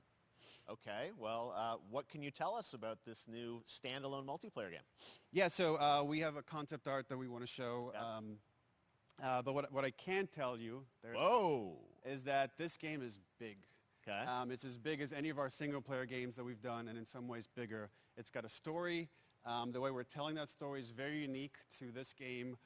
It's got a brand new cast of characters. It takes place at another place, another part of the United States. It's like a city might be somewhat familiar, some people. I'm sure our fans have already figured it out. And it's really cool. And it's being headed by Vinith Agarwal, Anthony Newman, and Joe Padnatti, all veterans of Uncharted and Last of Us. And you're going to see a lot more of this game come next year. Next year. So I wait till next year to hear more about that one. Okay. Well, very exciting that this has evolved. And, I mean, that concept art looks incredible. I can't wait to see Naughty Dog's storytelling fused with multiplayer live game. It's something special. We can't wait to show it either. Okay, well, that's not all. We also have something that I've been reading about on the internet every day, it feels like. Up in Calgary, they're filming the Fucking Last remake? of Us show for HBO, Oh, the show. right? Yeah, so for the past year, we've teamed up with Craig Mazin of Chernobyl fame and HBO. It's to like I adapt would Last be of Us excited into a about TV that TV multiplayer show. game if it They've wasn't been 2 filming years too and, fucking late, man. It's pretty incredible. The stuff I'm getting back, when we're looking at back at Naughty Dog, we can't help but feel emotional because not only is it so good and the quality's so high, it's so authentic to what we've made in the game. I just can't, I couldn't be proud of, like, again, Craig and that whole crew and everybody that's up there. And their last day of filming is tomorrow. So The entire series, last day of filming is tomorrow. Last day of filming is tomorrow. Craig is up there right now, kind of wrapping it all up. So it's pretty close. It's closer than you might think. And you actually got to direct one of the episodes? Yes, I think that really speaks to the kind of collaboration and trust that exists between Naughty Dog and HBO. They invited me to direct one of the episodes. I think we have an image from the episode I actually directed. Ooh, okay. So we could first look. Let's take. So you can see this is a certain museum that players might know from the game. And I really have to talk about Pedro Pascal and Bella Ramsey, and not only directing them but seeing them do all the other episodes. They've thrown themselves at these roles for a whole year. Watching the nuance that they bring to these characters, their relationship on and off camera, I couldn't help but think about Troy Baker and Ashley Johnson. It felt so similar to the chemistry those two actors had when we made the game. And it really feels like this is going to be something special. And I will say this will be the most authentic video game adaptation yet. Well, I mean, that first image that they put out, it feels like the video game. Everything that I've seen, both public and other stuff, makes it feel sort of super legitimate, as you said, and that's awesome to see Joel and Ellie from the front side now for the first time. So we'll see more of that next year. That's coming as well, right? Serious?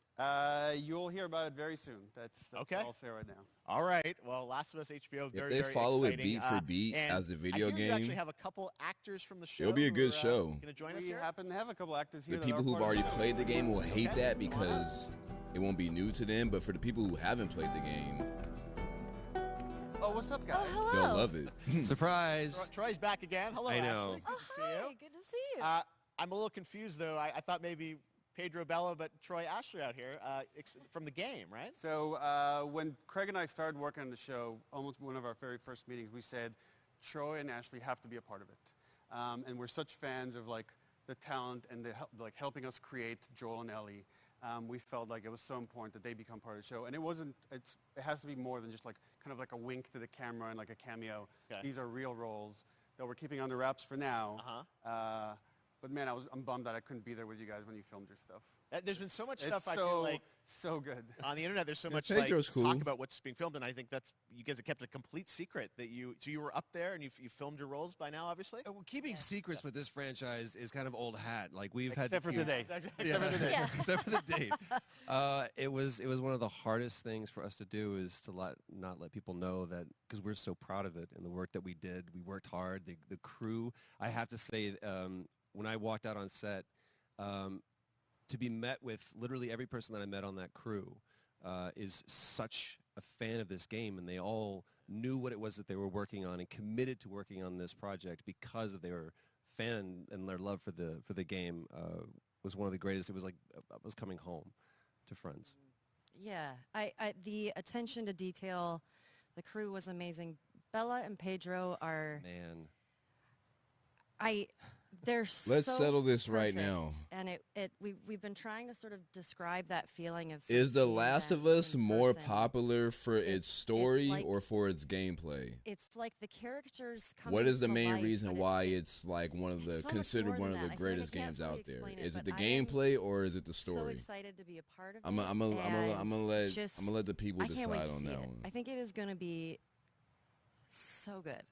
It's I love the story. I love just being a part of I'm this so world. excited about the series and the fact that you guys are going to be in it. Story, and undisclosed 100%. world. I'm so fascinated how it's going to sort of bob and weave and are these characters we know from the game that they're playing new characters? Can you tell us anything? Yes. I can tell you. So sneaky. All right. Well, we're so excited. Maybe it's already on Twitter by now. Hey. All right. And well, that brings let's talk about the what was on issue Twitter with earlier this game. today. Lots It's to the talk main about, issue that the Black idea Hokage of has what's with happening this is it game looks like and you like guys are Uncharted, a remaking lot of the Naughty Dog games. original game, and this is like a ground-up remake. Is that right? That's right. We wanted to give people the definitive version of the first game that wasn't encumbered by any technology. Wanted to find a way to get even closer to our original vision. And we're able to do it on the PS5 and PC. And instead of talking about it, let's look at it. All right, let's take a look at The Last of Us Part 1.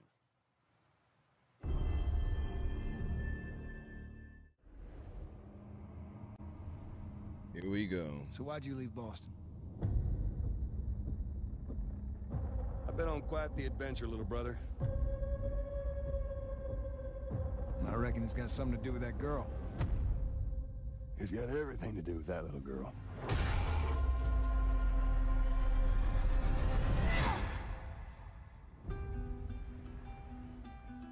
Assuming it's running in the engine that Last of Us 2 I've ran never in. been this close.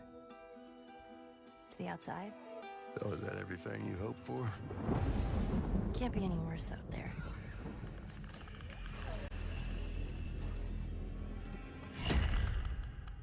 Can it? Once upon a time, I had somebody that I cared about. And in this world, that's good for one thing. Get you killed. I can take care of myself. How many close calls have we had? I get in trouble down there.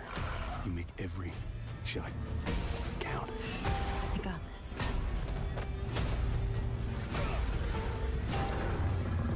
Hope you know how to use that thing. I've had some practice.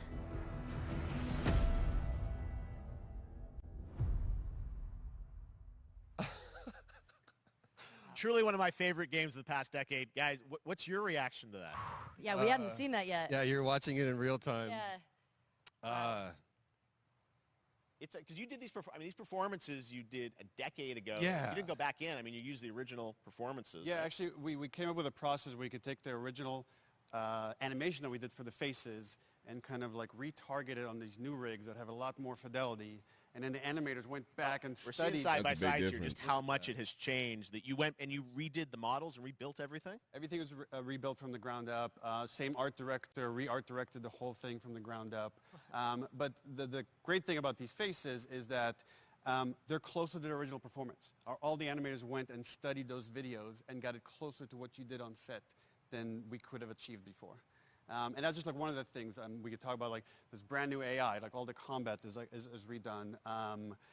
Just the fidelity of everything, 60 frames per second, all the stuff you're getting on the PS5. Again, we wanted to give, knowing because of the show, because they're all new players for PS5 and PC, we wanted them to have the definitive version of The Last of Us. Amazing. Well, now you guys get to replay. I mean, when was the last time you guys played the game? I actually played it again just to refresh my memory before working on the show. I was just a glutton for punishment, and I went straight from playing never part played one straight into part two. And so the last time that I played literally would have been 2 years ago, since we're celebrating the anniversary of part two coming out. So, I mean, it looks like I'm definitely going to be up for another playthrough with this. I can't wait to go back, because I can't wait. You guys did such an amazing job on that original game, and It's really, when you play it, when you see it in motion, it's really night and day from what it used to be. I imagine that think of The Last of Us 2 combat, but kind of that back in The Last of Us 1. I don't know if I'm rebuy this The though. new AI system, I might everything cop we it on learned a like sale. Uncharted 4, Last of Us 2, we applied to this, again, to give that definitive version. Just to give a quick shout out, this project is headed up by Matthew Gallant and Shauna Skye. Okay. I didn't even know You'll hear that. a lot more about it and see a lot more about it over the coming weeks leading up to the release September 2nd on PS5. All right. And shortly thereafter on PC. We will look forward to it. Now, Neil, you've talked a lot about games directed by other people. What are you directing? You still making games? Still making games. Okay. I haven't given up my day job. It's a little early to talk about it. Maybe if someone in PlayStation wants to leak it, then we can talk about it now. Otherwise, we'll save it. But you do have a new project. Do have a new project, but we'll save it for another Summer Game Fest. Okay. Okay, well, we'll see. We'll try and save it. All right. Troy, Ashley, Neil, thank you so much for dropping by Summer Game Fest, and I am so excited that The Last of Us is returning, as you said, in September. So thanks, guys. Appreciate it. Thanks, Jeff. Awesome. All right, well, that is going to do it. Thanks to Naughty Dog and PlayStation for that very special that's what they wrapped it look up at on? The Last of Us and the entire franchise and where things are I going. can see that being very, their very big excited about bang. that. All right, Summer Game Fest continues over the next few days. Coming up But right for now me, on that this was very kind of stream is a- Day of the Dead that was a with low Ian note 8-Bit to end it and on. Double Fine, including an exclusive new look at the Planet of Lana. And then the Devolver Digital Showcase. Tomorrow, we've got Netflix Geeked Week, which I'll be co-hosting. and the Tribeca Games that was Showcase definitely a streaming, summer, along with the definitely Epic a Games summer Store mid Showcase. show. And then finally, Sunday, it's the Xbox and Bethesda Game Showcase. You can stream them all. I might do a live reaction to the As Xbox, for but me, I'll see you again yeah, in ladies August and when we are gentlemen, back that live in Cologne, Germany. For I had a Gamescom feeling they were opening going to night end it live on August Last of Us 2. 23rd. And then the Game I mean, Awards the Last will of Us return 1 in December remake, live but from the Microsoft Theater in Los Angeles. I kind of wish they didn't. I'm slightly disappointed. I'm slightly disappointed. I'm slightly disappointed, but it is what it is. I was getting ready to say something about The Last of Us 2. What are The Last of Us in general? See, I feel like I'm in the minority. The majority of people who really love those games, they do love it 100% for the story. Where with me, I'm kind of 50-50. While I do like the story, I do kind of like the gameplay as well. I like the melee combat, the hand-to-hand, like the gruesome, like the real gruesome shit. I like how like realistic the gunplay feels, how like there's sway to the guns, and like when you shoot someone like in limbs, like limbs actually fall off, and it's very detailed. Like I kind of just like the attention to detail and the feel of the gameplay, kind of similar to how I like the gameplay of Red Dead Redemption 2.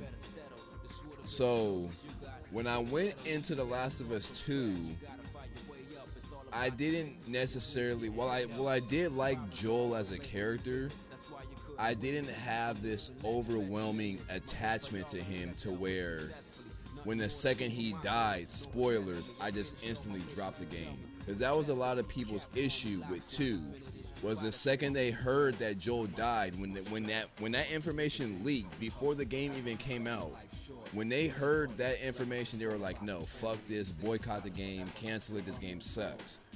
And then for some that didn't even take it to that extent, but they played it and then saw how he died, then they were like, no, fuck that, cancel it, this game sucks, he shouldn't have died that way.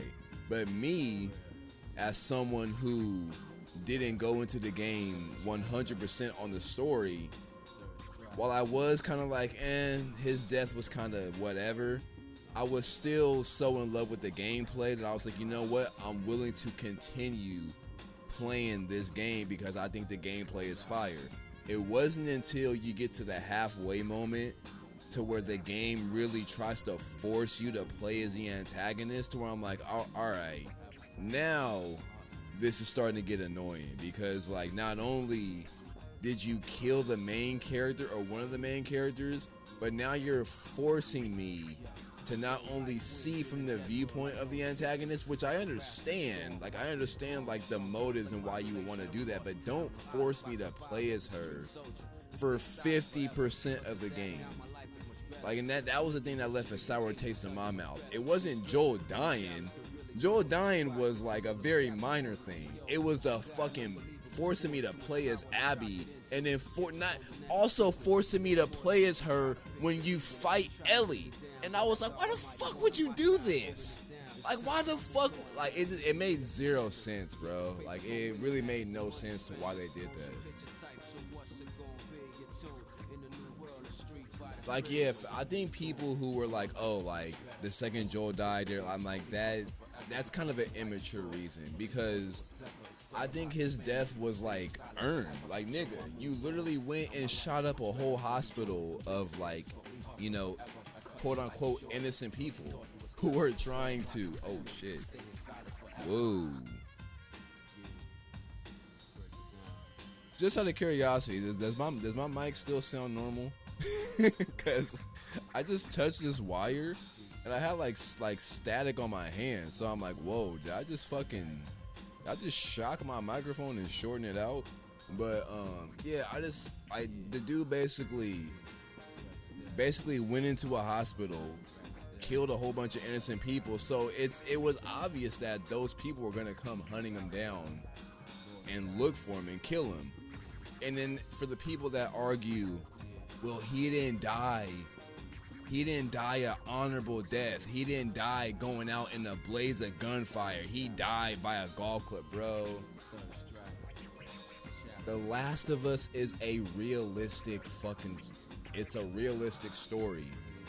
And when you live in real life, not everybody fucking dies a crazy ass cinematic honorable way. Sometimes people just fucking die in their sleep. It sucks. I would have loved it if my freaking siblings freaking went out some crazy ass flashy way, but sometimes life, you just die in the way that life sees fit. Life saw fit to fucking end him with a golf club. You might hate it, but it is what it is. Like, get the fuck over it. But I don't know. By the end of it, I still enjoyed it. Because what's weird, even though I hated the moments where I played as Abby, the gameplay was still the same.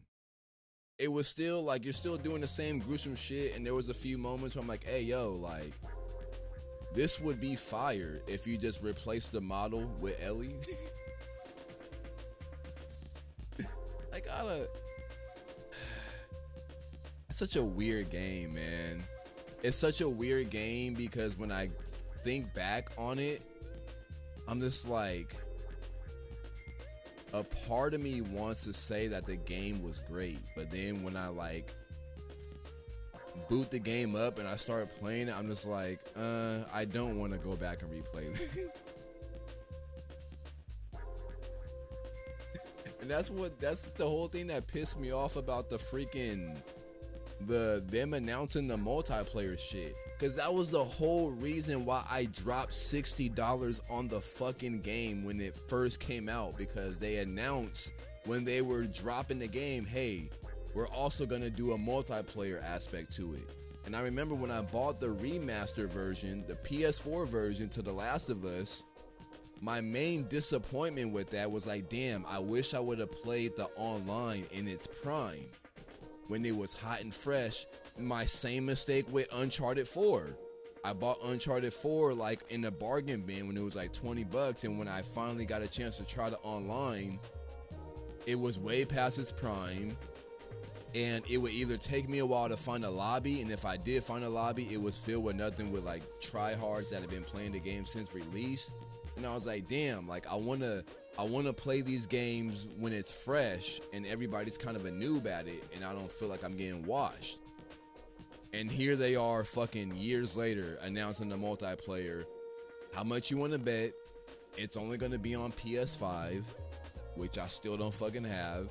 And even if they do drop it on PS4, it's like, do I really want to go back and boot it up again on PS4? Because y'all know how I am about going back and playing games in 30 frames. I hate to say it, but the PC games have spoiled me, unfortunately. Like the other day when I tried freaking what did I try playing? Something I booted up on my Xbox, and I was like, oh god, I can't do this, y'all. But yeah, there no real big announcements. Like I said, this is probably gonna stay on Twitch. I'm probably not gonna, I might export this to my streaming channel, but this is definitely not one of those streams where like I download it and, you know, chop it up in Adobe Premiere and do some edits. Like, nah, bro, because they didn't really announce anything interesting. So yeah, what time is it? Is it 1 o'clock yet? Oh damn, actually it is 1:03. I'm supposed to be out and about already. Yeah, I don't know if I had to rate it. I give it like a 6 out of 10 or something, which I normally don't do, but like, I don't know, man. I feel like most of the games that were that we already knew about, they didn't really show much content on, and then every now and then when they threw in some new IPs, it was more of just like, you know, like CGI bullshit and not necessarily gameplay. So, which is usually the case with a lot of things. But I feel like there was something in here that got me hyped that I'm forgetting about. I'm not thinking. 'Cause at one moment in this show, I did like raise my eyebrow and I was like, But now that I'm trying to think back and remember. Hold up. Let me try to refresh my brain real quick. I know we saw a little bit more on Callisto Protocol. That looked pretty cool. That one like Triple Z hack and slash game looked cool.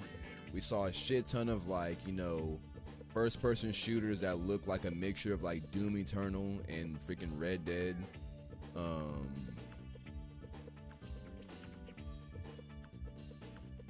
Nintendo didn't really say much. That One Piece game looked okay, you know. But other than that, I feel like their big bang of this show was The Last of Us 1 remake, which we already knew was coming. And it's like, you know, do we really? I don't. I feel like it's kind of remake season right now, bro. Like everything that sold millions between the year of like 2010 and 2020, they're like, hey, why don't we remake it? And it's like, all right, you know, which I'm not a big fan of that. Like, I don't mind remaking games from like, you know, the 90s and early 2000s, but you know, remaking games that came out on PS4 and Xbox One, I don't know how I feel about that, bro. Or even remaking, I think I'm low-key over remaking games that came out like on the 360 and PS3. Like, I'm damn near over that. Like, if we're gonna remake shit, remake some games that we haven't seen since like the original PlayStation or like fucking the N64. Like, remake some dead franchises that like we've been waiting to see return. For example, give me a remake of Turok. That's off the top of my head. Give me a remake of Turok, I'll be happy. Give me a remake of GoldenEye. But not that shitty like wannabe Call of Duty GoldenEye that we got. Like, no, just classic GoldenEye, updated graphics. Which, wasn't that confirmed? Like, didn't they put achievements on freaking on Xbox for GoldenEye? But it still hasn't been talked about. I don't know, man. I'm drawing a blank right now and I need to go do some shit, so that's gonna wrap up the show. Like I said, mid out of 10, but can't complain, you know. At least we got this rather than nothing, because E3's canceled, so this is basically the filler for that. So take what you can get, but I appreciate y'all for sliding through and watching it with me. But till the next time, we are outro. You feel me?